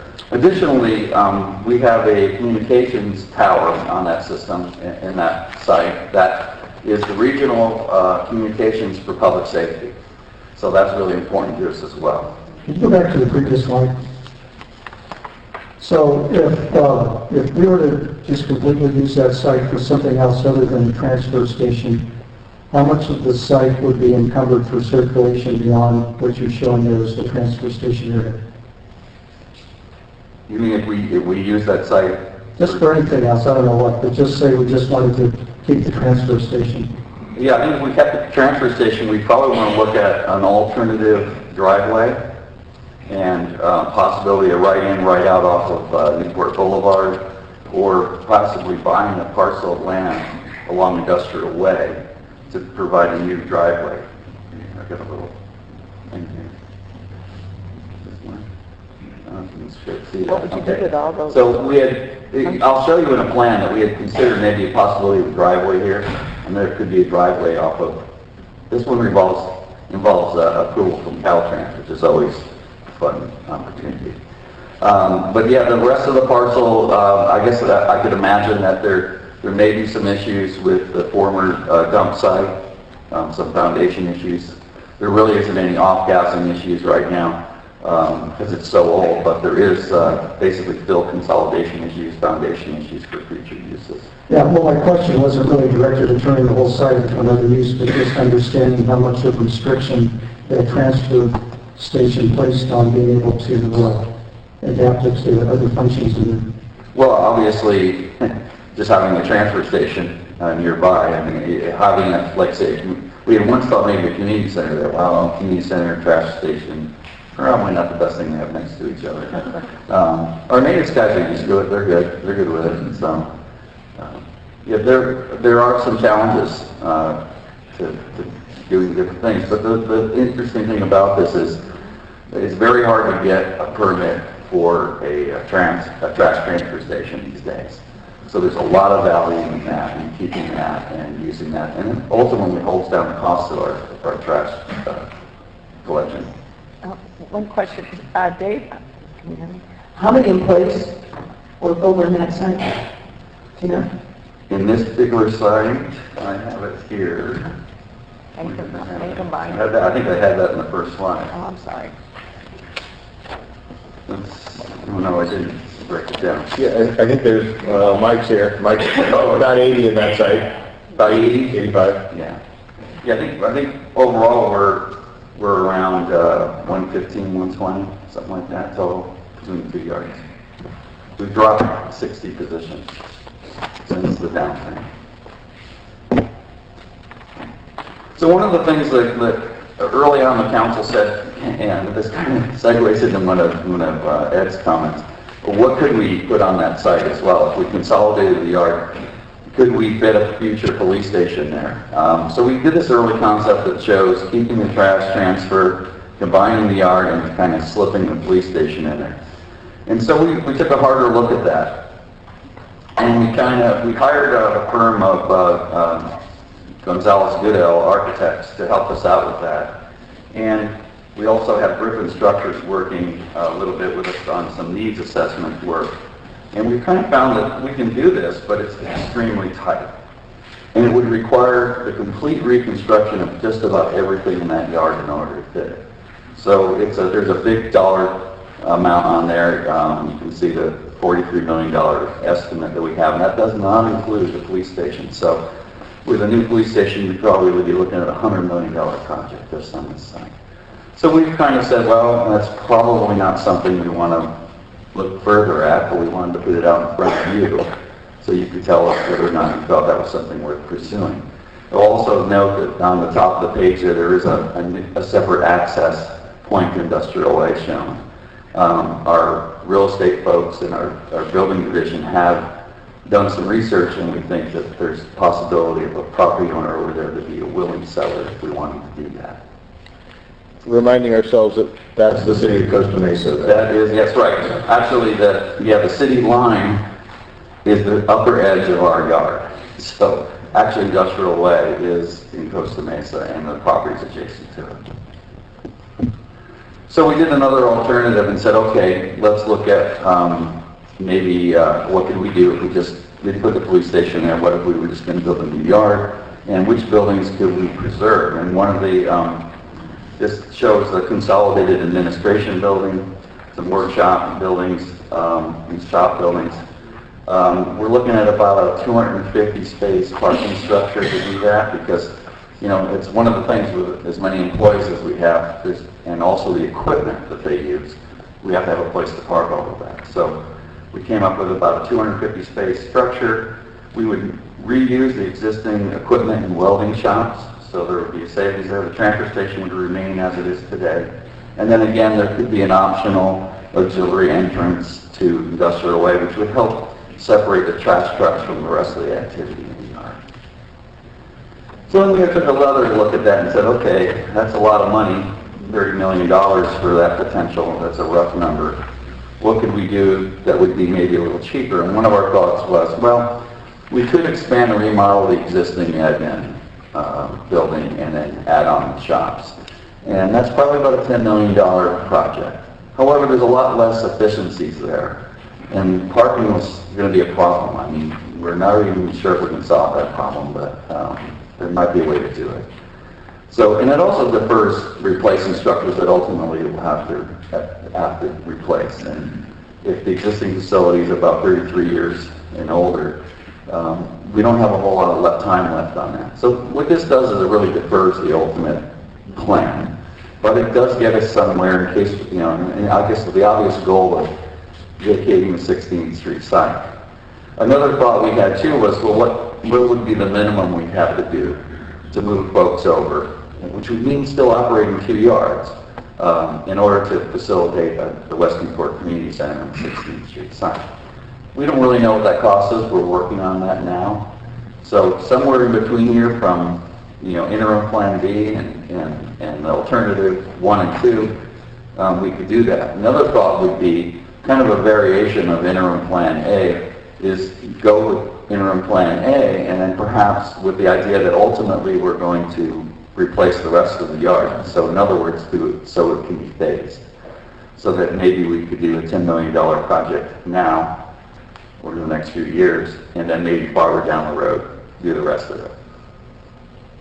Just a thought on potential. So we wanted to kind of bring this out, and the reason why we're drilling down on this, we're kind of at a decision point of do we spend any more money on this idea, which direction we want to go. We have a lot of new council members that probably aren't aware of this, the former council members. We're going in this direction, and so we just wanted to kind of put this out for you. The next area I wanted to drill down into is the West Newport Community Center. And our existing community center, that little one, that little postage stamp one on 15th Street, is about 12,000 square foot. It has some classrooms and gyms, and it was built in '76. As some of you may know, there's been a lot of discussion about having a better community center on the west side of town, something comparable to a combination of Newport Coast Community Center and Oasis, portions of Oasis on this side of the bay. I know there's a lot of community support to do something. There's been a lot of discussions over the years. In fact, it's listed in our general plan as a goal. So we've invested several locations for the community center, and we narrowed it down to 2, Superior and Coast Highway and 16th Street. And we proceeded to do a bunch of community outreach, and we had a outreach last May at the old City Hall. We had a little over 100 folks, and we did something new. We did a big online outreach with a product called Mind Mixer, and we called it Connect Newport. And we had about 180 participants, and a lot of information came out of that. And we asked folks, like, where do you want it, and what do you want to see in it? And we got a lot of great input. We found that the 16th Street was the preferred location. And here's a little breakdown. So it was kind of overwhelmingly 16th Street, about 60%. And what do you want out there? And we looked at outdoor amenities, and they came up with doing the pool was a major issue. Not only one pool, there's kind of 2 groups of pools. There's recreational pool people, and then there are the lap pool people. And they're 2 distinct groups. They both have needs. As you may know, we don't own any pools. We have good contracts though with the school district. We're working with the CDM pool at the high school and also the pool at the Newport Harbor High School, which are fairly good programs, but there's always a lot of conflicts. So there's always been kind of an outline goal of someday the city should have its own pool. What do you think? Yeah, quick question for you. When we do these surveys online, you said that 180 participants, do we have a way to see if it's the same IP address over and over again, or did it share the new? Oh yeah, in this system, it's actually very nice. It's Mind Mixer systems. You actually have to register. So we know who they are, and it's not just a blind thing. Yeah, it actually is a really great program. We're going to use more of that in the future. So you can see that there's kind of a spread. Pickleball is becoming the hottest sport out there now. We're getting more and more requests for pickleball courts. It's growing, it's fun, it's something that all ages can do, from kids to seniors, and so we thought, okay, that would be a good one, and you can see we got a good response there as well.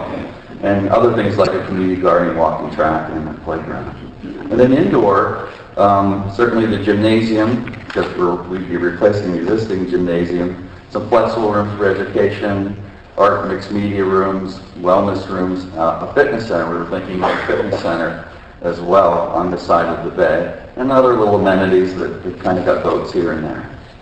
So basically, this is a community-driven program, and here's the kind of the list. I won't go through all of it, but the key points are the fitness center, the gymnasium, the pools, 2 pools on the outside.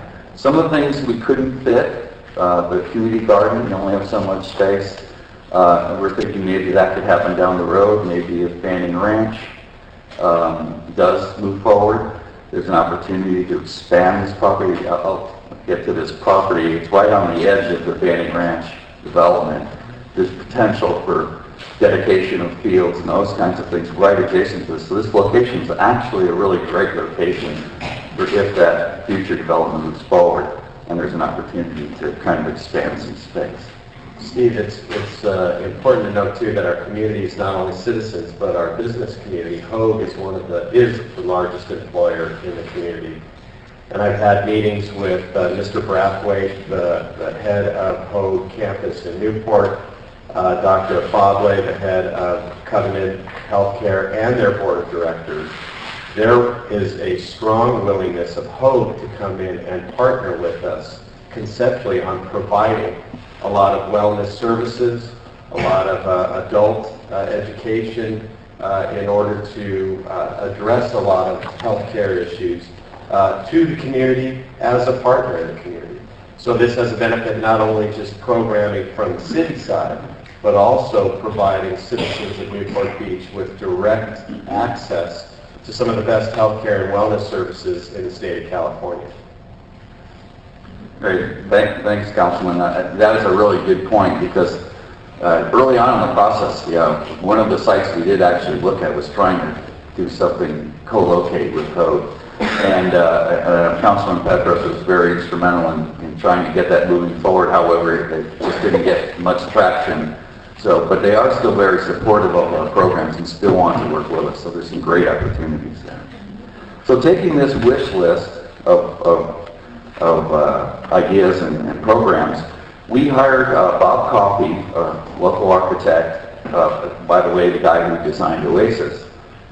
He took it and translated it into what could fit in that parcel. And here's a little kind of a constraint diagram. We took into account the breezes, the sun, the views, the fact that we have a reservoir and pump station there that needs to remain, and any other obstacles. And he came up with a plan, kind of a 3-level plan. If you know that site, there's kind of a hole next to the reservoir. It goes down. There's kind of a valley there. We took advantage of putting some parking underneath on this first level, and then on the second level, he put in the gymnasium and some rooms and the pickleball courts and the 2 pools, and the driveway that leads up to basically parking over the existing reservoir.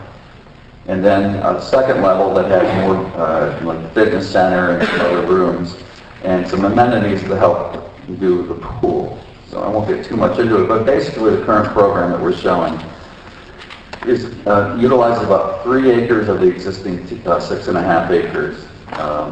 There's about a 34,000 foot floor plan to accommodate the plan that was generated by the community. Of course, you can see there are gymnasiums, multi-purpose rooms, and so on. Total of 171 parking spaces. We think that's adequate. Dedicated lap pool, dedicated recreation activities pool, 3 pickleball courts, top lot, full-size room. We deferred the idea, and like I said, we deferred the idea of the community garden, walking, and fitness track because maybe that's something down the road we can do. But the all-in cost that we've estimated so far as a preliminary number is about $25 million, including design costs. So that would be substantially a big chunk of money. I think it's higher than what we have listed in the facilities financing program. So it would be something the council would have to consider if they want to move forward with this. We could certainly take direction to reduce the scope of this project. However, we've given it a lot of thought. We think this is a very efficient plan, although the costs are higher than we originally anticipated. We have a program that's driven by the community. I think we started out looking at 20,000 square foot program, and we're now to a 34,000 square foot program. We could reduce that program and maybe reduce the cost significantly. So those are the kind of things we just want to put it out to the council and to think about, along with the idea of, how far do we go with the consolidation? Do we build ourselves a new corporation yard down, for the future? Or do we do something interim or temporary, or do we phase it in? We wanted to throw that out to you because they're all kind of linked together. And I know this is something of interest of the older council as well as the new council members. Steve, can you go back to the constraints line? There we go. Yeah, where is the coastal zone boundary? I'm confused now where it's at. Let's see. It's actually pretty easy. It starts over this corner and it goes diagonally through. So it goes right through the middle of a reservoir. So just about everything we want to do here is on the coastal. We have to go to coastal. Okay, and then the second question is, how much of that $25 million cost is attributable to going to underground parking? We did take a look at that. It's probably about $2 million to do that, additional to build underneath. The net cost, though, in land, the amount of extra land, we actually did do I don't have it with me today, but it requires using just about everything but 2 acres of that parcel. We could surface park it and we could reduce it significantly, but it really doesn't take a whole lot of money away. I think at best case, it's net around $2 to $3 million in costs. And that's all I have. Unless there's any other questions. Dave's going to go up into that a little bit. Yeah. Thank you, Steve. Thanks. So I guess I'd be looking for guidance, probably from the mayor and city manager going forward. I think we could talk about these projects, but I don't know, Dave, maybe we suggest we want to reaffirm our priorities before we... Let me apologize to the council and to the mayor in advance. This is a challenging thing to bite off at one meeting, obviously. We don't, I think it would probably be irresponsible of me to ask you to make a decision about any of these, but we did want to spend the time that we spent explaining them and let you, I think you should kind of offer thoughts and comments, and then we need to come back with you at a nighttime meeting with some of the things you want us to look at further, or study further research options, because again, a lot of this is big stuff and new stuff to you, and we're being very respectful of that. Go ahead. Thank you for explaining that, and I agree with you. As we go forward, though, is there a way to group these as essential requirements? I mean, like the dredging and certain facilities replacements that are absolutely required, and those that are nice to have as we go forward, just to look at absolutely we have to fund because things will collapse or fall down, versus things that continue to. The nice to have really defines who we are as a city and the quality of life, and I think that's a priority as well. But I think it would be good to look at projects that way when we go forward in the next discussion. Yeah, we could do that. We could do that today. I think some of these I know we have to address. For instance, Balboa Seawalls, we have to keep going there. The fire stations, we have to do something. The pier, you don't have to, but it's kind of ugly out there. A lot of them could be deferred. If, the city's running, I don't think we'll just fall apart, but a lot of them come from council priorities and citizens' requests, and I don't know how you weigh that. Some of those are pretty strong requests, so it could be a priority. So. Sure, I see that, sure. Okay, any other council questions or comments at this time? Okay, if not, we'll move to public comment. Anyone? Thank you, City Council. Evelyn Hart, I live in District 1. I have 3 points I'd like to, I don't know how you guys are sitting half and half, so 3 points I'd like to make to you. Councilman Petros, I would say, on a parallel level with you, I also have been working at Hope Hospital. And the last item here that was brought up is West Newport Community Center, and the pools that are perhaps planned, or the park itself perhaps planned. One section of that, I would like to make a strong plea to the City Council to have a good look at, and the recreation pool, the smaller one, really must, to accommodate needs in our community, should be either considered a therapy or a exercise pool, not recreation pool. And it'll be used, it'll be financed in however much community financing you want. We will pledge ourselves to help the City Council along that line, as well as we know our good friend, Old Hospital. The second point is the Balboa Theater. I still chair that foundation.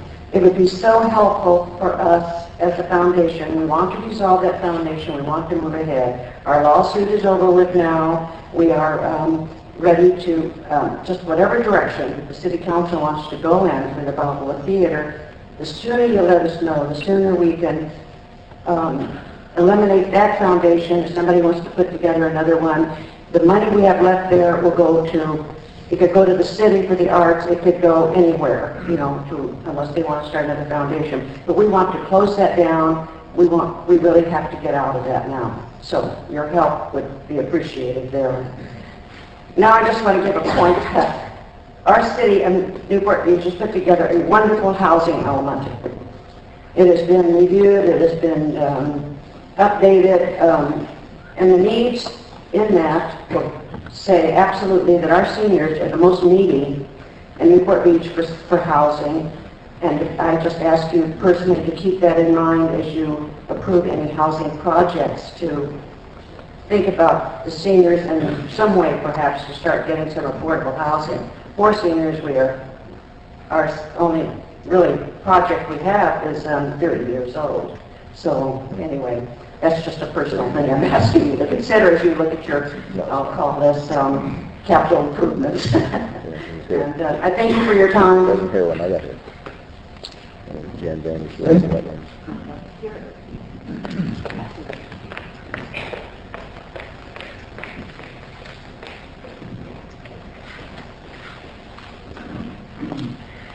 Built on that Cliff Haven area. With all that's going on with the City Hall, and we're not going to talk about that today, regarding the construction, project management, and the cost overruns, is the city considered on all these wonderful capital projects that are coming up, going to an alternate delivery method of design-build, which you bring in the designer early on, you cap the price, and you go through a qualification and an RFP process. As a charter city, you're able to do that. The citizens of this city would be interested in that. I've talked to numerous people about that. Instead of doing lump sum low bid, which you get the low bidder and you get the low person, basically you work as a trilateral agreement with the designer, builder, and owner, the city being the owner. Dave. Actually, we have done that, and this facility was done as an alternative to see them at risk. We look at that every time, and there are some opportunities, maybe the West Newport Center, when we get to it's a big project, we do something like that. We're currently doing multi-prime over at Marina Park. It depends on the project and also the size. We have a very good success record with the time they build. Not to say that, but we're really on top of it. So we look at each project like that. My response to that is cities are doing that now. UCI's been doing it for 20 years. They've done over $500 million of work on that campus and that delivery system. And now Coast Community College is doing it with their new Law and Justice building on Golden West. I really think the city should consider it, and I'd like to talk to other people about it. If there's anybody who knows about this, it's Bill, and I thank you, Bill, for being here and bringing this up. But I would also be remiss if I didn't commend Councilmember Dixon for, in the last session in the look back, bringing those alternative delivery systems up. And I think it was our commitment as a council to look at those as we go forward with all that. So thank you, Bill, for bringing that forward. Okay, questions about that? Bernie Svalstad, the Conemaugh Business Improvement District Chairman, Mr. Mayor, councilpersons. A little history on the third item on that list for the Conemaugh bid. in Connemara, the entryway project. We sent you emailed all the council people of our objectives this year. Councilman Mayor Selich started with the bid back 15 years ago on the Connemara 2004 plan, vision plan. We adjusted that a few years ago to the 2020 vision plan for Connemara. And this entryway project has been worked on time and time again for the last 6-7 years. In 2011, we did the, whatever the city is called, the Citizen Planning Program panel. And we put it into that program. We thought it was going to be slam dunk that this entryway project, which would be approved, and we went through all types of community meetings, visioning, commercial, residential, and finally in the last year we resolved all the problems pretty much, and it's under 60% design program right now, as you see on the charts, and just recommended to approve that for this year's budget. We appreciate it. Thank you. Thanks, Bert. Another question back there? Yeah, my name is Jim Destor. I'm president of Balboa Island and interested in this Balboa Island seawall project.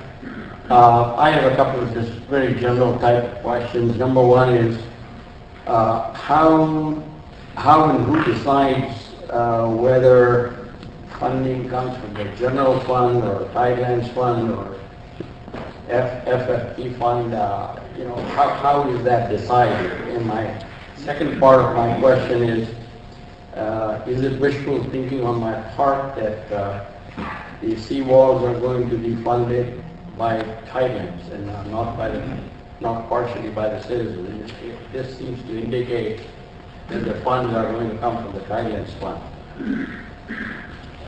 I'm going to try to answer Jim's question. The first question about who decides, it's generally the staff will make the recommendation to the council, and hopefully we provide the council with enough options and they can decide what the appropriate funding source is. We'll just provide our best recommendations. Is it optimistic to think that all the funds could be from Tidelands? It really could. The Tidelands don't generate that kind of money in any one year, obviously, so it really would kind of depend on the phasing and the overall cost of the project. Okay, next question. Good morning, Lee Pearl with Balboa Island. I have just a couple quick comments. Try to stay within my 3 minutes. I printed the 2011 City Council Goals Priorities. I don't know if there was a later one or not, just to kind of address that, but it was on the website. So I'm kind of speaking from that this morning. And I noticed that Balboa Island in 2011 wasn't listed as one of the areas needed to shine. So on the website it's identified as areas needed to shine. And I'm going to kind of shift gears. I think that Balboa Island, it's time that we list them as an area that needs to shine. And I'm going to use Mr. Webb's comment that it's probably time to spiff up Balboa Island.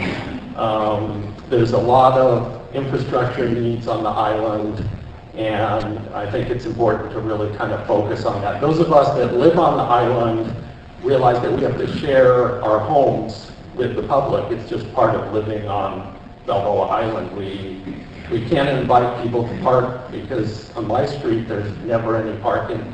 It's just a fact of life that's part of living on Balboa Island. A couple things that I just wanted to point out is that our residents were surveyed recently in our Bridge newspaper, and some of the priorities that came out from our residents were kind of interesting. And in a goals session, it's probably helpful to point those out. Airport noise and pollution was really our top priority. And you know, the planes have flown over for a long period of time, but what's happening on Balboa Island is with GPS, they're always flying over and there's really no relief at all. There's some interest on the part of Big Island, Little Island, Peninsula Point, and others to talk to the FAA about burying the waypoint out in the ocean. So they don't always hit that point.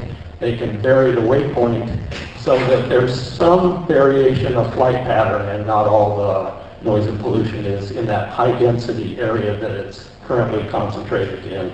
Many of our residents are, I don't know if it's a misconception because I've talked to Mr. Webb about the roads because we have concrete streets and they're cracked, but you know, there's a level of period of time when rehab is needed. And I think there's a perception that our streets need to be redone, and it's just a matter of, I think that we need to take a look at that, and if that's true, we need to identify it in the planning document. If it's not true, we need to educate our residents that the streets are fine, and we do have a plan for some replacement at some future time, and we're starting to replace them. Is that my 3 minutes?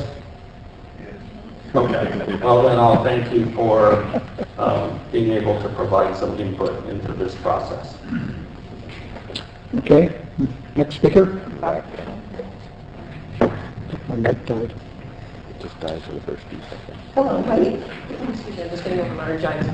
My name is Deborah Hardaway, and my husband and I live in Newport Coast. And we're here today to request the possibility to be able to use the Coastal Peak Park up in Newport Coast as a place where we can take our dogs and play ball with them. We have 3 little Cavalier King Charles Spaniels. They're used a lot as therapy dogs, meaning Cavalier King Charles Spaniels are used a lot as therapy dogs, so they're socialized. And it is really good to have dogs that are really good around other people. We bring them to Fashion Island, we take them across the country with us, so we do travel with them a lot. They're very socialized dogs.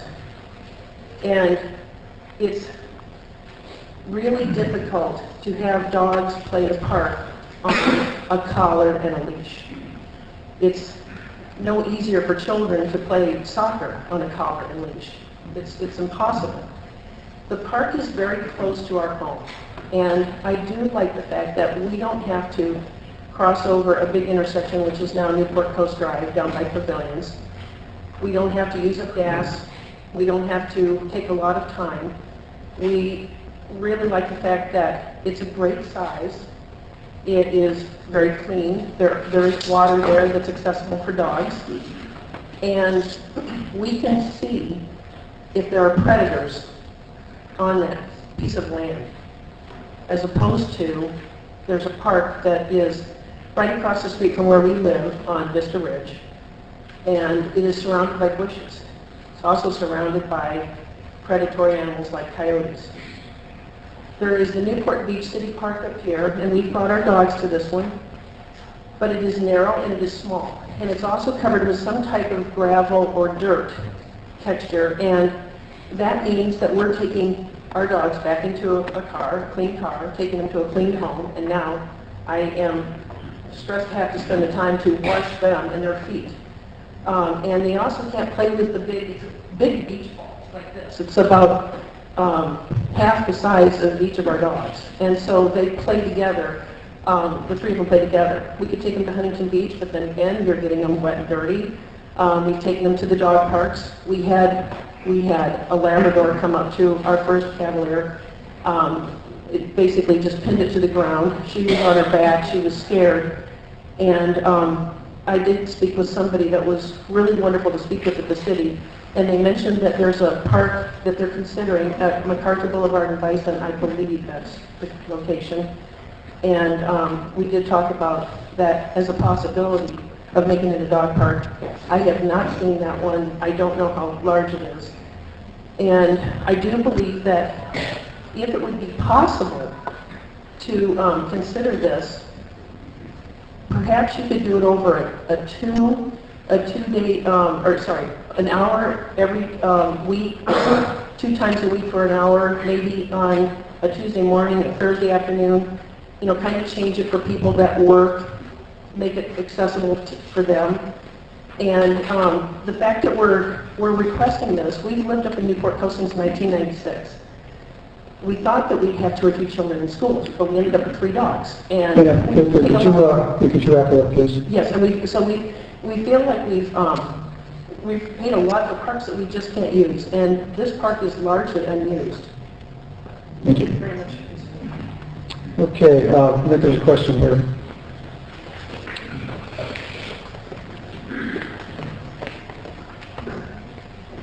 Thank you. I'm Bob Shelton from Corona Del Mar, and I'm here on behalf of the Corona Del Mar Residents Association, with which several council members are familiar.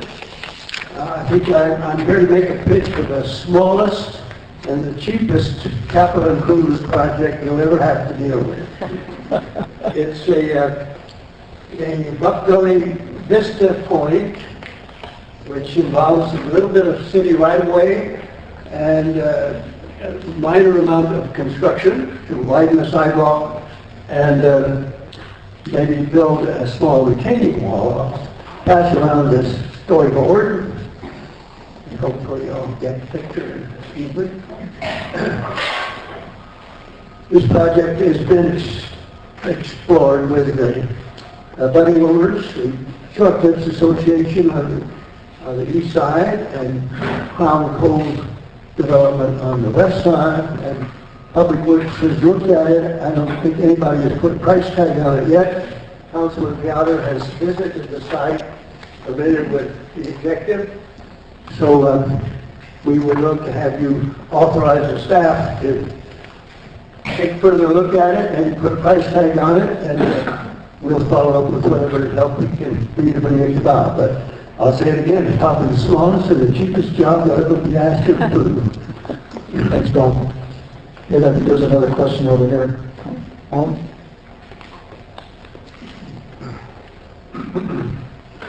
I noticed the Balboa Island seawalls on this list with a price tag which is equal to the sum of everything else all put together.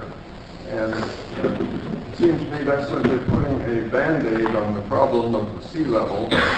And there is no mention of Duffy's proposal to put a wall with swing gates across the harbor entrance and solve the problem instead of putting a Band-Aid on it. And I think that should be put on the list. Okay, thank you. Hey, any other comments? Okay, well, there's one over there. Yeah, I would agree with them. It's not. Oh, yeah. I really don't, man. Mr. Miller, I would agree with that. At some point, we have to look at that gate, and this may be a waste of money. Right now, you put islands underwater, high tide, unlike Balboa Island.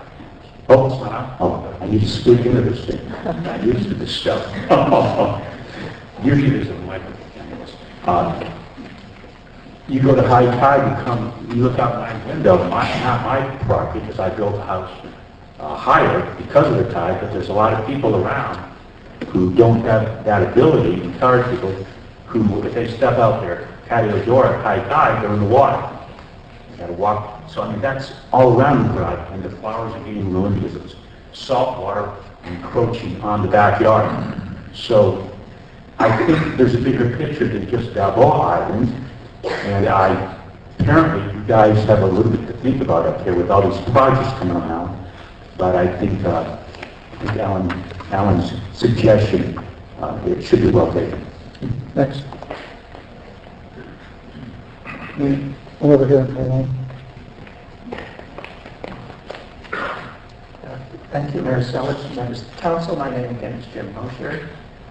First, I'd like to thank the city manager for the wise decision to not force the council into making commitments on such short notice.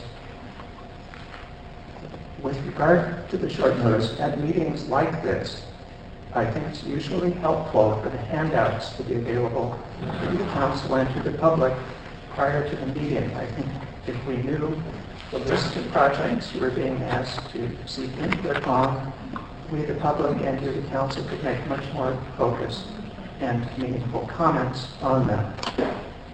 not knowing what the presentation would be about. One of the early slides, a very long presentation, I was intrigued by the long list of master plans that we were told guide not just these specific projects, but our general city infrastructure development into the future. I know that the Community Development Department will be hearing from next has on the city website a very organized list where one can see all the regulations and community development plans in a single place. I'm wondering if there is some place on the city's website where the public can see and review all of these master plans in a single place, organized, so that we know the various plans that guide our infrastructure future. With regard to the one specific project which was discussed at quite great length, the West Newport Community Center, I suspect the old council is aware of this, but in that discussion I wanted them to know that the current West Newport Community Center was leased by the old city council and is now permitted to use as a high school, private high school. And the road and track building property adjacent to that, nearly, which the public had understood was being acquired possibly for use as a community center, as you probably know, has also been sold. And when we heard that there is a great deal and very strong community direction on what should be done with the West Newport Center, I think if you look closely at the slide, you'll see the responses. It said to the online survey consisted of 180 residents. Out of a city with more than 80,000 residents, 180 is not a great deal. And in that same respect, if you're seeking input on the city's future from an audience that here today, we here, including me, are not a large part of that 80,000, and I hope to keep that in mind. Thank you. Thank you. Any other comments? Mr. Mayor, I just want to say one thing. I skipped my turn. I like Mayor Pro Tem Bates' suggestion about prioritizing based on necessity. I'm wondering if we also could have a couple of these have more options. For example, revenue opportunity from selling Bible theater, and the different options I know Jim has put forward on the seawalls. So if we could make it a little more dynamic. Thank you. And well, can I just add on to Councilman Muldoon's comment? I think Ellen, is everyone still here? Mentioned that there could be some private, yes, the foundation funds that remain from the Balboa Theater could be applied, whether to the proposed Fine Arts Center, but the idea of using, for some of these projects that are more community-oriented, maybe using some private funding to match with the public funding that might help offset the use of general fund balance. But that's a whole new concept, but we can start to think about that. But when Evelyn said that, it triggered a thought in my mind that would be a nice offset. So, thank you. Nothing. I just would like to make a quick comment about Bevel Island seawall and high tides. And I'm very anxious to work with Dave and especially Jim in the audience there to bring up some very clever, economically reasonable methods for an immediate solution to the low areas on Bevel Island seawall instead of just dreaming and waiting for someday to have an ultimate solution. So I'm not saying we ultimately have that answer yet, but we certainly are. I'm going to be working diligently with everyone to try and come up with that. So I just wanted to mention that with you because it's very important. Thanks. Any other council comments? Scott? Mr. Mayor, I thought one of the objects of today was that we would be able to comment on in process any units in the current 2014-2015 fiscal budget that you want to openly change direction on. We can hear you. You're speaking softly. Hello. Try not to breathe on it too much. So I'm looking at what specific items in the 2014-2015 budget we have questions on and are looking for direction for us. Well, a couple thoughts. Dave's identified some of the things that are underway specifically in the capital program. There are obviously the there's a whole part of the budget you're not seeing, correct, that involves other operational expenditures, or I don't know if there's anything that jumps out at you that you definitely wanted to work on here today. You always have the option, of course, at a council meeting to have the budget in front of you and say, I want these things brought back for discussion, because whatever you decide today would be memorialized at a formal nighttime meeting regardless. I would say, Scott, anything that you want to bring up, you know, the agenda's open, so bring it up. Okay, I'll bring up a couple of things in general, not specifically maybe in the 214-215 budget.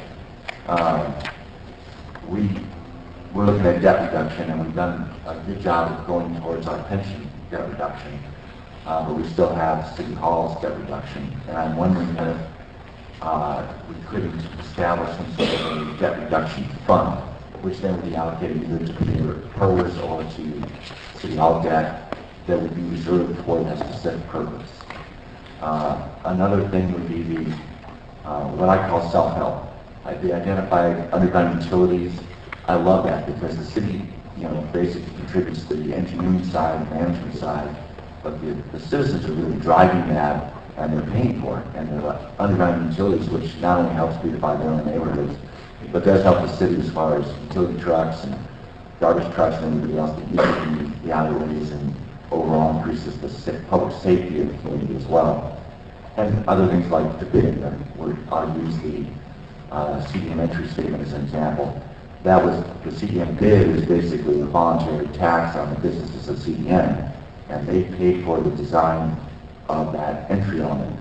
And so I like the idea of encouraging the hotel bid and the restaurant association bid and some of these bids to participate and kind of push that agenda, and then we're coming alongside and assisting them rather than driving the whole thing. So I like those as far as higher, giving higher priority, as well as other things like community events. We have the chamber events, the Newport's doing the boat parade, CPN does the 5K and the car show and Christmas wash, and anything that we can do to help them rather than being on their back and charging them for every little thing, instead making it a little easier for them to do it. And because it does things that build the community, brings the community together, it's their way of fundraising. And again, I know that we've got a system now that's set up where basically we charge them for everything, and then we come to the backside and we offer them a grant, depending on whether we meet certain criteria. So maybe we just need to work on that. But again, I put that in the self-help category. So those kinds of community events or bid type operations or underground utilities where citizens are coming in and they want to do it and we're helping, I'd like that to be moved to the top of the list. That's just some general things. Thank you. Thank you. Councilman Curtin, yes? Yes, I just wanted to acknowledge, is that on?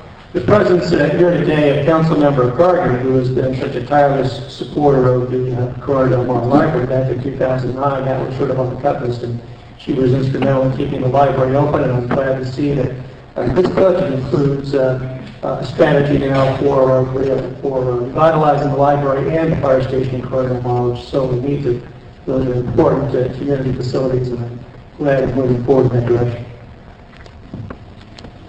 Okay, any other council comments? If not, we're going to take another 10-minute break here. We're about 12 minutes behind schedule, which isn't too bad, so we'll come back at 11:52.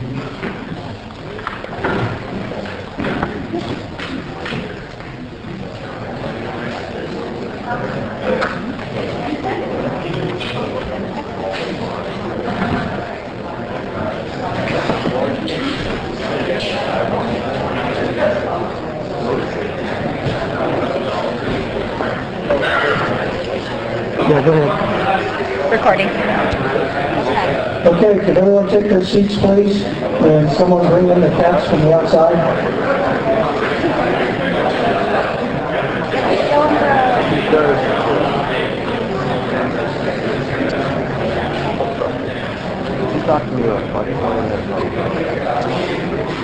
Okay, we're going to get started here.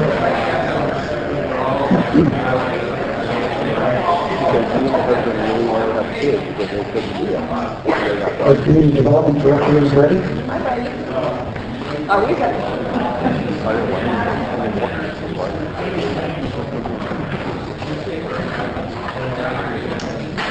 Okay, we're going to get started. Next segment is an update on private projects, and Kim Brandt, our Community Development Director, is going to lead us through that part of the meeting. Kim? Thank you, Mayor Telich. I have 5 more minutes, so I'm going to say good morning. It's good to see you. I'm going to provide, I think, a quick tour of some of the major construction projects that are currently underway within the city, and I've been organized it by neighborhood. And just for those of you who may not know, the Community Development Department is a comprehensive department as it relates to private development within the community, and it includes planning and building as well as code enforcement and our GIS, which is we call Systems and Administration. But let's go ahead and start looking at the projects that are currently under construction. And we'll start in West Newport. And you, if you live in that area, and that's close to the 56th Street, there is the Echo 56 residential project currently under construction. It is including 24 new single-family homes. The site is currently being graded, and the anticipated completion time is in spring of 2016. I won't go through all the information that's on each slide. There's handouts in the back. But we have included, just for your information, the building permit valuations for each of the projects which is under consideration or under construction right now. I think it's important to note that there's a lot of private money being invested into the city of Newport Beach, and this project is at $11 million. And Kim, And Mr. Peckman. it's important to note that that is a reduction in intensity on that site. That is correct. This was the site of an apartment complex. I don't recall off the top of my head the number of units, but it was a significant reduction, and it was apartments, and now they're going to be individual single-family homes. Then moving on to the peninsula, we've had a lot of discussion about the peninsula. The Newport Bay Marina is under construction right next door to the crab cooker at 2300 Newport Boulevard. You've seen those construction gates and fences up for quite a while, and you think, why is it taking so long to build 27 units and 34,000 square feet of retail uses with a corresponding building permit valuation of $25 million? That's because they have to go underwater first. All of the parking is being provided below grade, and so what you're seeing in these pictures are the necessary shoring or walls to keep the harbor where it belongs so that the project goes forward. We were out of the construction site in December, and I asked the construction manager, well, when are you going to start going vertical? He says, we are, 1 inch at a time. But the project is proceeding on schedule. It's just a very intense infrastructure that needs to be put in place before they can start putting the actual structure for the building. And then moving into Toledo Village, there is a new residential project being constructed where the former site of, I think it's commonly called the California Beach Building, and there was a Christian Science Church there, and that is also going to include 27 townhomes, or 24, 23. Kim, can I just ask a question?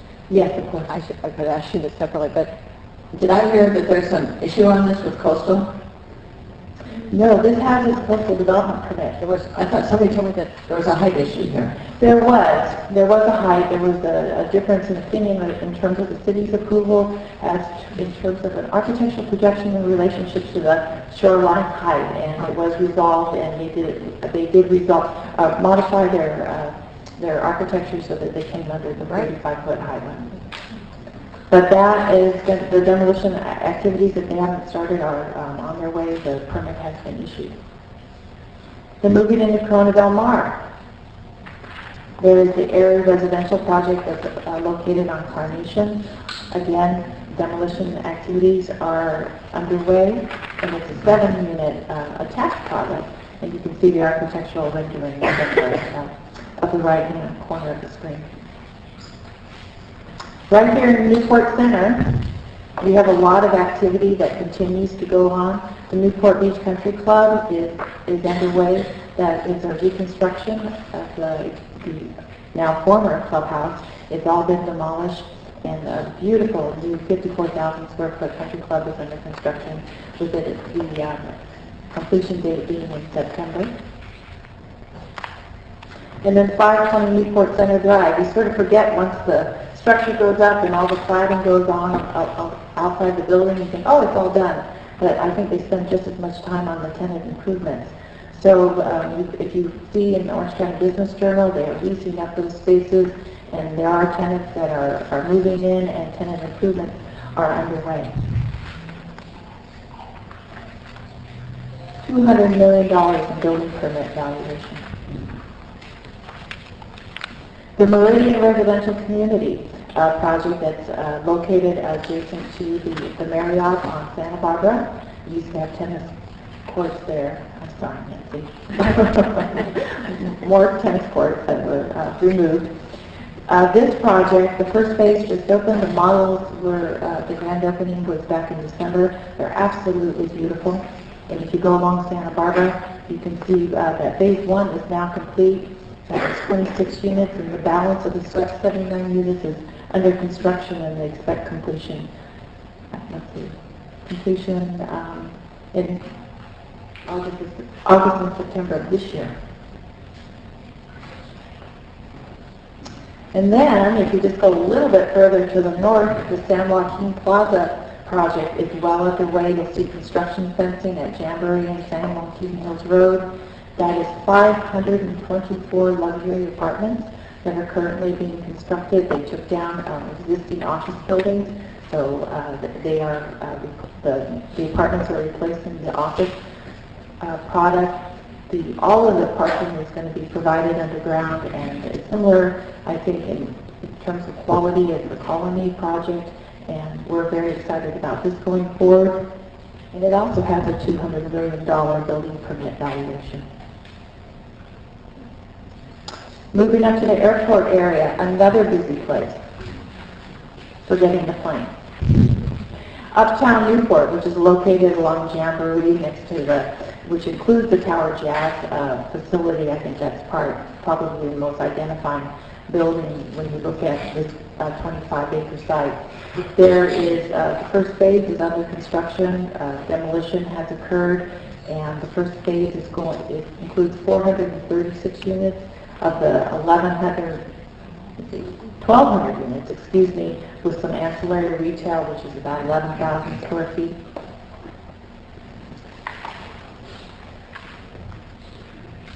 And then we have, I don't think several, but we do have several private projects, but we have 2 large projects that are pending approval by the Coastal Commission. And one of them, which is, I think, very important to the revitalization within Leader Village, is the Leader House Hotel. We went through an extensive entitlement process with the community and with the City Council and with a joint effort with R.D. Olson to build a very beautiful 130-room boutique hotel. So all the entitlements are in place, so we're awaiting Coastal Commission approval. We need to amend our land use plan, our coastal land use plan. That application is complete, and the coastal development permit application is still pending in terms of getting the determination complete from coastal staff. But we are meeting with coastal staff next week with the hopes of setting a hearing date for both applications. We're keeping our fingers crossed. Think good thoughts. Here's a rendering of it. Back Bay Landing, which is another mixed-use project proposed just on the east side of the bay at the bridge, and it is also at Coastal Commission. Their application is deemed complete, and they're waiting for a hearing date as well. In my perfect world, we would have both applications on the same Coastal Commission hearing. So there are several plans that are going to be coming to the City Council in the next few months, and here's a really quick overview. The local coastal implementation plan is a very important policy, or actually regulatory document. It's the companion document to our coastal land use plan, and once adopted, it'll give the city a certified local coastal program which will enable the city to issue coastal development permits, which we are unable to do today. So that has the benefit of shortening our entitlement process and permit process for not only private projects, but also for public projects. So we have a draft administrative document that is on our webpage and ready for public review. We're starting community workshops in February and March, as well as study sessions with the Planning Commission and the City Council, and hopefully we will get through the city approval by the end of this year, or within a year. And, excuse me, I'm sorry, I jumped a little ahead. With our City Council hearings in June of this year, going to and submitting to the Coastal Commission in summer, with the hopes of getting through the balance of the year and back to the City Council for final action in about a year from now. We have we have a real estate division within our department, and we have several projects that have leases that are going to be coming back to the City Council for action. One is the Lighthouse Cafe, which is going to be a component of our new Marina Park facility. We are also working on a lease agreement, or have been working with the Newport Mesa Unified School District regarding the use of the playground area, which is adjacent to the boardwalk and to Newport Elementary School. That's going to be on your agenda shortly. And we also are working with the City of Irvine. They have city that they own, which is within the City of Newport Beach, which is when there was a realignment of the boundaries between the cities of Irvine and Newport Beach. I think this area got forgotten that the City of Irvine owned it, so we've been negotiating with the City of Irvine staff in terms of the transition of that property of ownership to the City of Newport Beach. It's open space there, and it will be retained that way. We have no development. They don't want to maintain it for us. I don't know why. And we have several general plan amendments coming up, and whether or not they require a consideration by the electorate will be decided once that we have final action and a final determination on their sizes. But Balboa Village, we have the Explore Ocean project, which is still a pending application where they want to expand their existing facility for an educational center purposes. Within Newport Center, in the 100 block, where the site of the Beacon Bay Car Wash, we have a proposal to redevelop that property with 49 residential condominiums up to 7 stories high.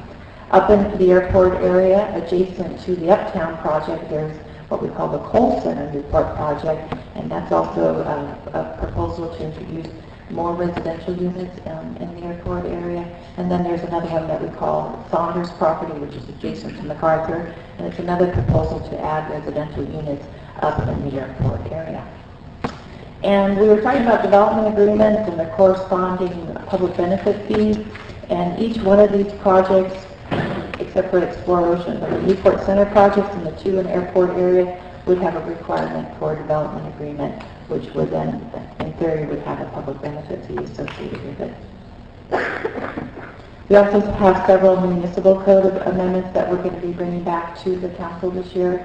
One of them is mandated by state law. We need to streamline our process for projects that are incorporating solar systems. We want to explore the possibility of allowing additional height in the West Newport area for residential projects that are providing additional amenities, and that would be limited to multiple family projects, not to single family homes. And we do have a couple of code cleanups. We are coming back to the council shortly regarding the prohibition of residential condominiums on Balboa Island. That was something that had been previously in the code, and when the code was updated in 2010, inadvertently it was left out. We want to clarify some language regarding our residential building records inspection process. And finally, we are looking at amending our code as it relates to additions to non-conforming structures. And the non-conforming structure is something that doesn't conform with today's zoning standards. I know that was a lot of information in a short time, but I'm happy to answer any questions. Council comments? I think it's important to note too, Kim, that on that one streamlining thing, let's be quick here. The governor just signed a new bill that will take away from us the ability to call congestion, traffic congestion, a significant impact. So the community out there believes that we're operating under the community interest, that traffic congestion is a problem and we're here to solve it. But by virtue of this legislation, it's highly possible that will no longer be a metric that we operate under to describe an impact and then go solve it. So when you come to us and say it's tough to get around on Coast Highway, yeah, we can agree to that, but our hands are going to be tied now by virtue of this legislation that the governor just signed as to how we solve that. And it's something that Kim and I are aware of, but you and the community need to know about it too. Please give me a call if you have any questions.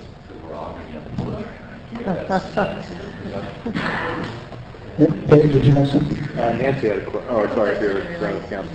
You don't have to solve it, but you also don't have to create it, right?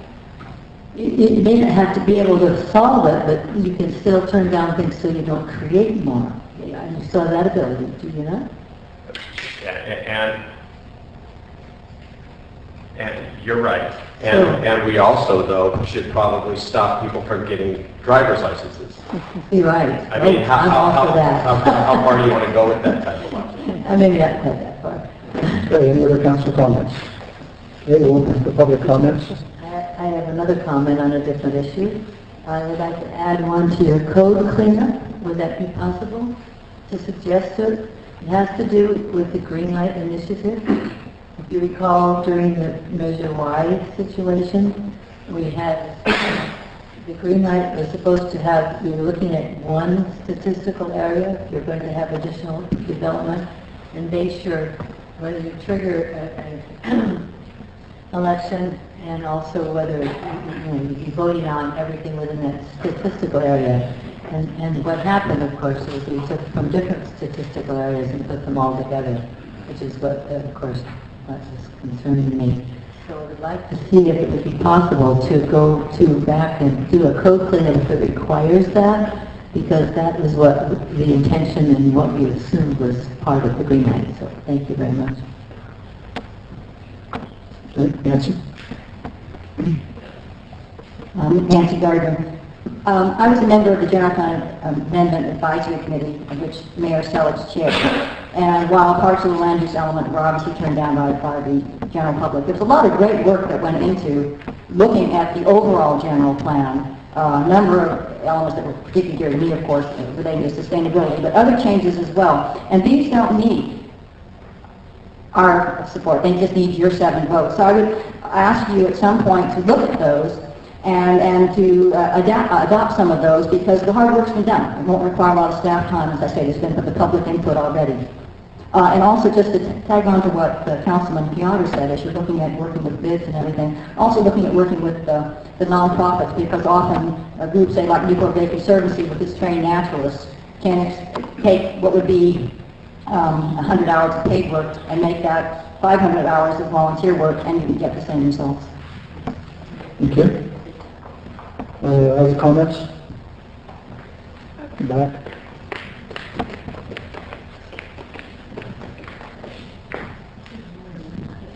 Scott Laidlaw, West Newport. Tim, I just want to ask you, how realistic is that timeline on finalizing the LCP for the city? That's a very good question. Oh, thank you.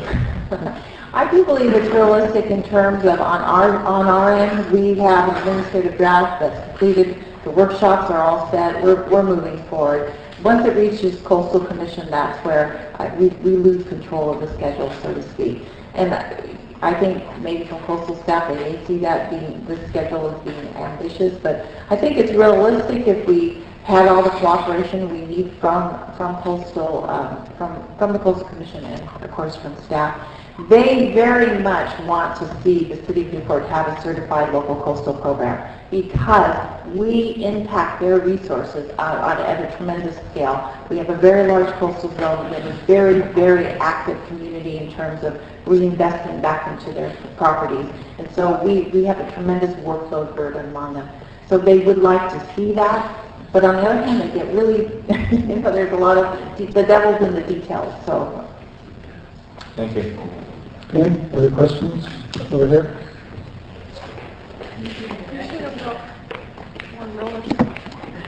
Hi, my name is Dorothy Kraus. Kim, thank you very much. That was a great update.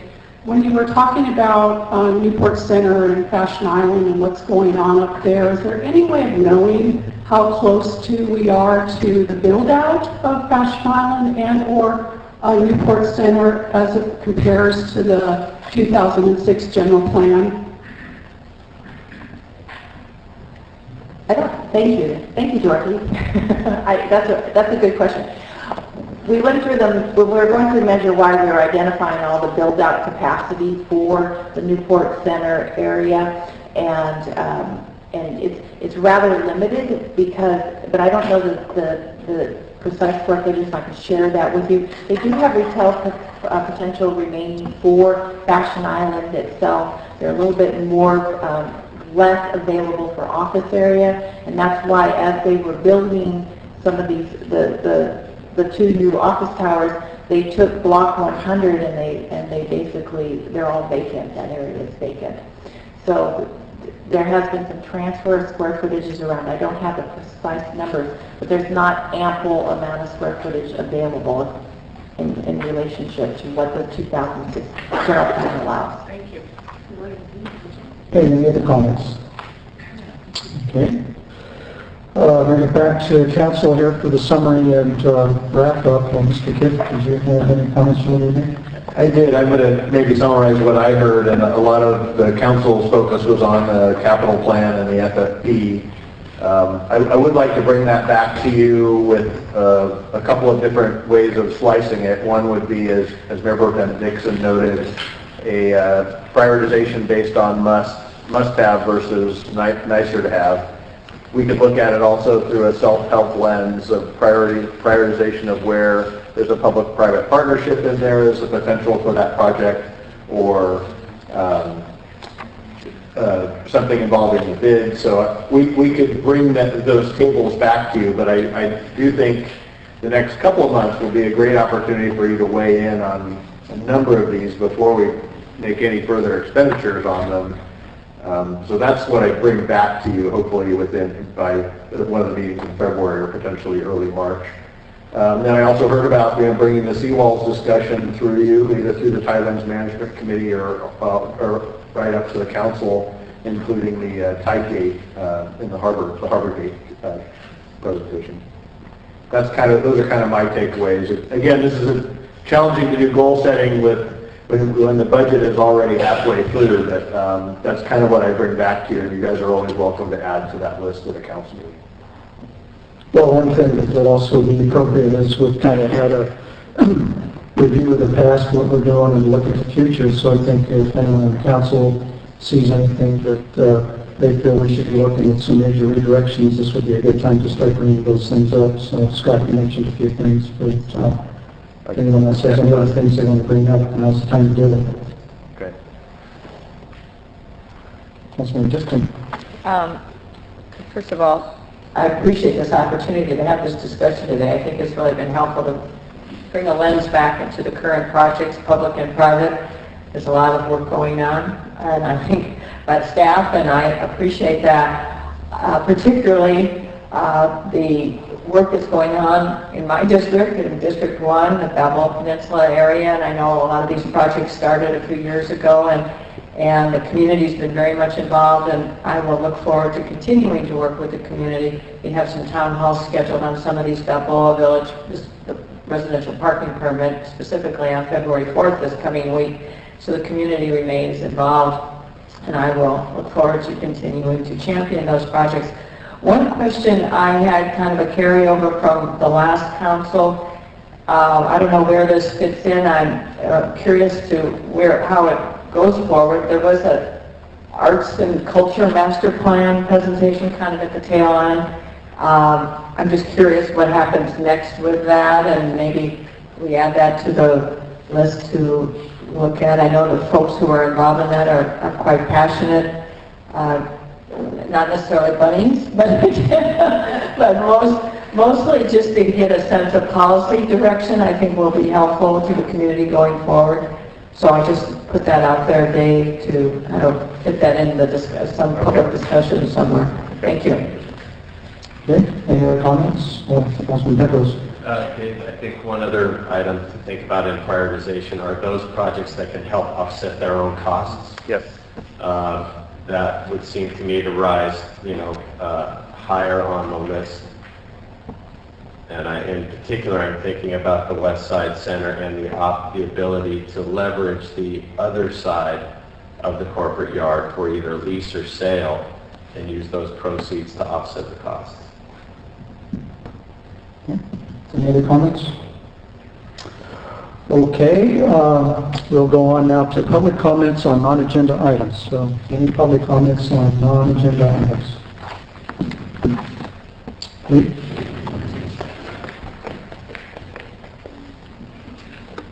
Is this on? This morning, my name is Lee Felling, and I'm fortunate enough to live on Balboa Island. This morning, as I was getting ready to come to this meeting, I was standing in front of my house, drinking a cup of coffee and looking at this gorgeous high tide.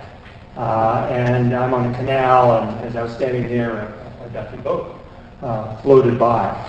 But a disturbing thought, which I periodically have, interrupted this idyllic view. And that is, as I looked at the seawall in front and realized that my front yard is below the water level, the only thing standing between me and my fellow residents and the Pacific Ocean is a seawall that is nearly 90 years old and it's crumbling visibly.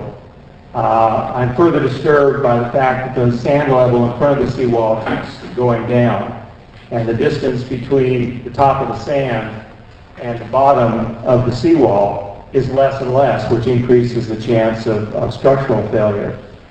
I was further disturbed by Mayor Selich correctly reminding us that unless a project is in a financial plan, nothing's going to happen.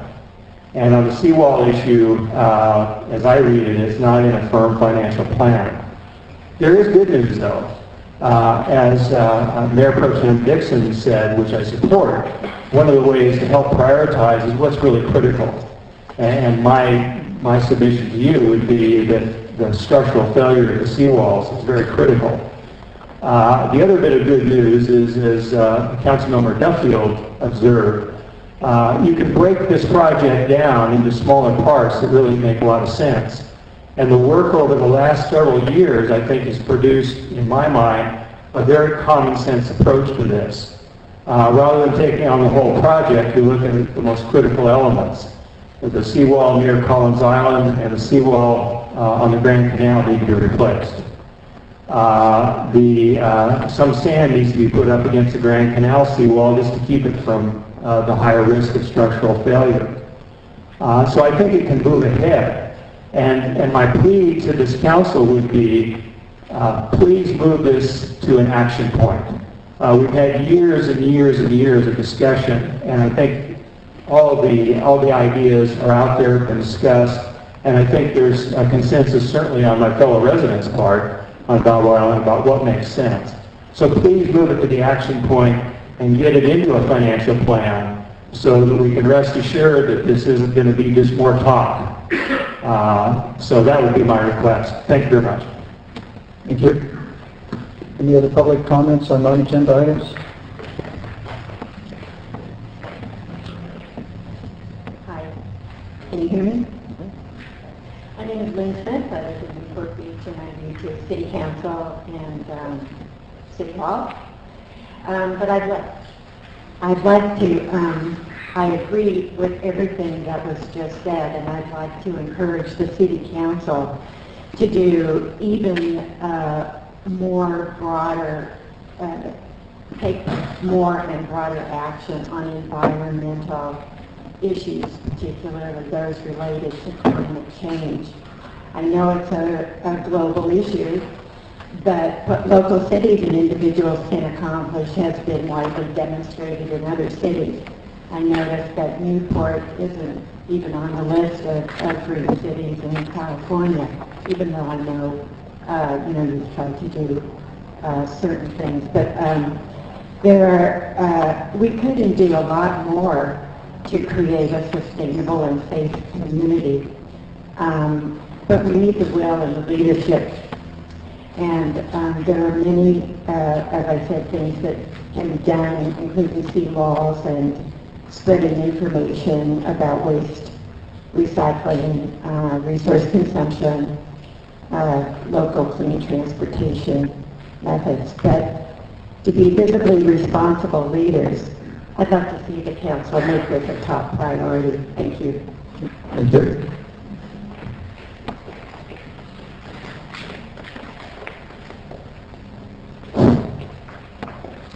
First of all, I got to say I love this topic. The first two speakers have talked about climate change. State your name, please. What's that? Oh, I'm sorry. I'm Mark Tabbert. A good citizen of Newport Beach. I ran for city council back in 2010. So I tried to sit on this dais with you guys back then. Anyway, I'm now part of a group called Citizens Climate Lobby. Liz Smith in the back is one of the members of our group, and I look forward to talking to Mr. Fallon after we finish today. We're a group that wants to address climate change, and we think the city of Newport Beach has an especially important voice in this discussion. Because right now, the city is represented by a reputation that it doesn't deserve. The latest polls this week about climate change is that 50% of Republicans know it's a problem and we should be doing something about it. And the fact of the matter is there's lots to do about it. So I'm hoping for a chance to meet everybody on the panel in the next few weeks. I've had the privilege of sitting down with Keith Curry and Ed Selleck, and Tony and I spent time on the telephone in the past. Scott I know from his days with our state legislator.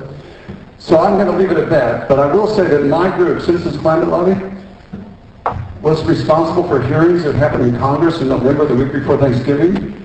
There is a plan to deal with climate change that adds jobs to our economy. It helps our GNP, and it saves lives. It doesn't cost anything. It doesn't require EPA, and it doesn't require the UN involvement. Thank you. Any other public comments? Mayor Sillage and members of the council, my name is Tim Moser. The new council members during their tenure are undoubtedly going to hear at some point about the California's Brown Act.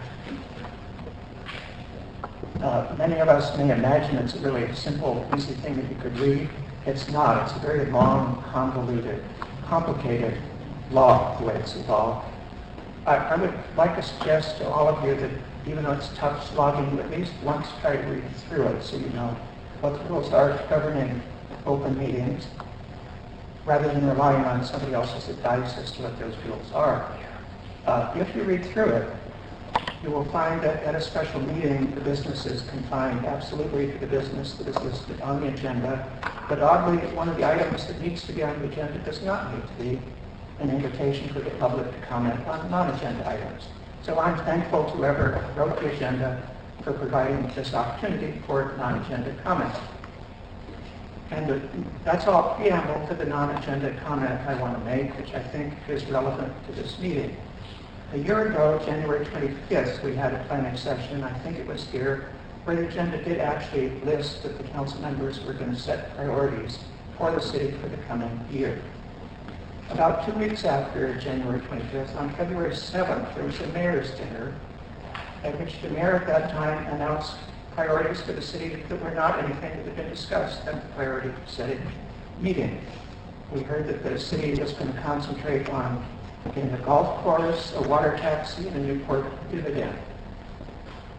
I was the most surprised to hear that those were the priorities for the city, or were going to be, and going to be represented by the rest of the city council, because those were not the priorities that I heard about at the priority setting meeting. This again is a preamble to my comment, which I want to remind all the council that in Newport Beach we have what is called a city council city manager form of government. It means that you 7 have been elected as a group by your collective vote to provide direction to the city manager, who is then charged with running the city's business. We do not have a strong mayor system in which the mayor is setting his own agenda, and we do not have a system in which we elected 7 mini city managers to manage the affairs for the district in which they happen to live. And I think those are important principles to keep in mind as you serve us on the council. Thank you. Thank you. Any other public comments?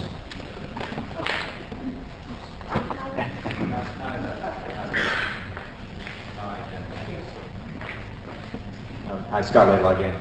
I just want to say, I think it's really great to get this full overview as a resident, so I can sort of see all the things that are going on. And the one thing that I would ask, I mean, I'm an architect, so I focus on kind of design. I focus on really the quality of where we live and where we work. And I would just like to just ask the council, as you review items in this upcoming year, to just think about how the different components work together to create an overall look and feel in the city. And I've been involved in some very specific projects, and I'm probably guilty of focusing on that neighborhood and not maybe thinking overall. And so if we think about something like how do we handle sidewalks throughout the city, maybe there's opportunity for you guys to provide some guidance and think about that. And it's a minor thing, but we get caught up in pursuing and or servicing specific projects. And so I would just remind you guys that as you're doing all these individual projects, and they're all very important and they're all very necessary, to also kind of keep the big picture in mind as to what the kind of overall look and feel can be and how it can be improved, even down to small details. All right? Thanks. Thank you. Any others? Okay, seeing none. I just want to thank everyone for coming out. The crowd thinned out a little bit over what we had this morning, but it was a good turnout. We can't do this job without you. We need your ideas, your assistance, your help. So again, thanks a lot for coming, and hopefully we'll see you again next year. Thanks.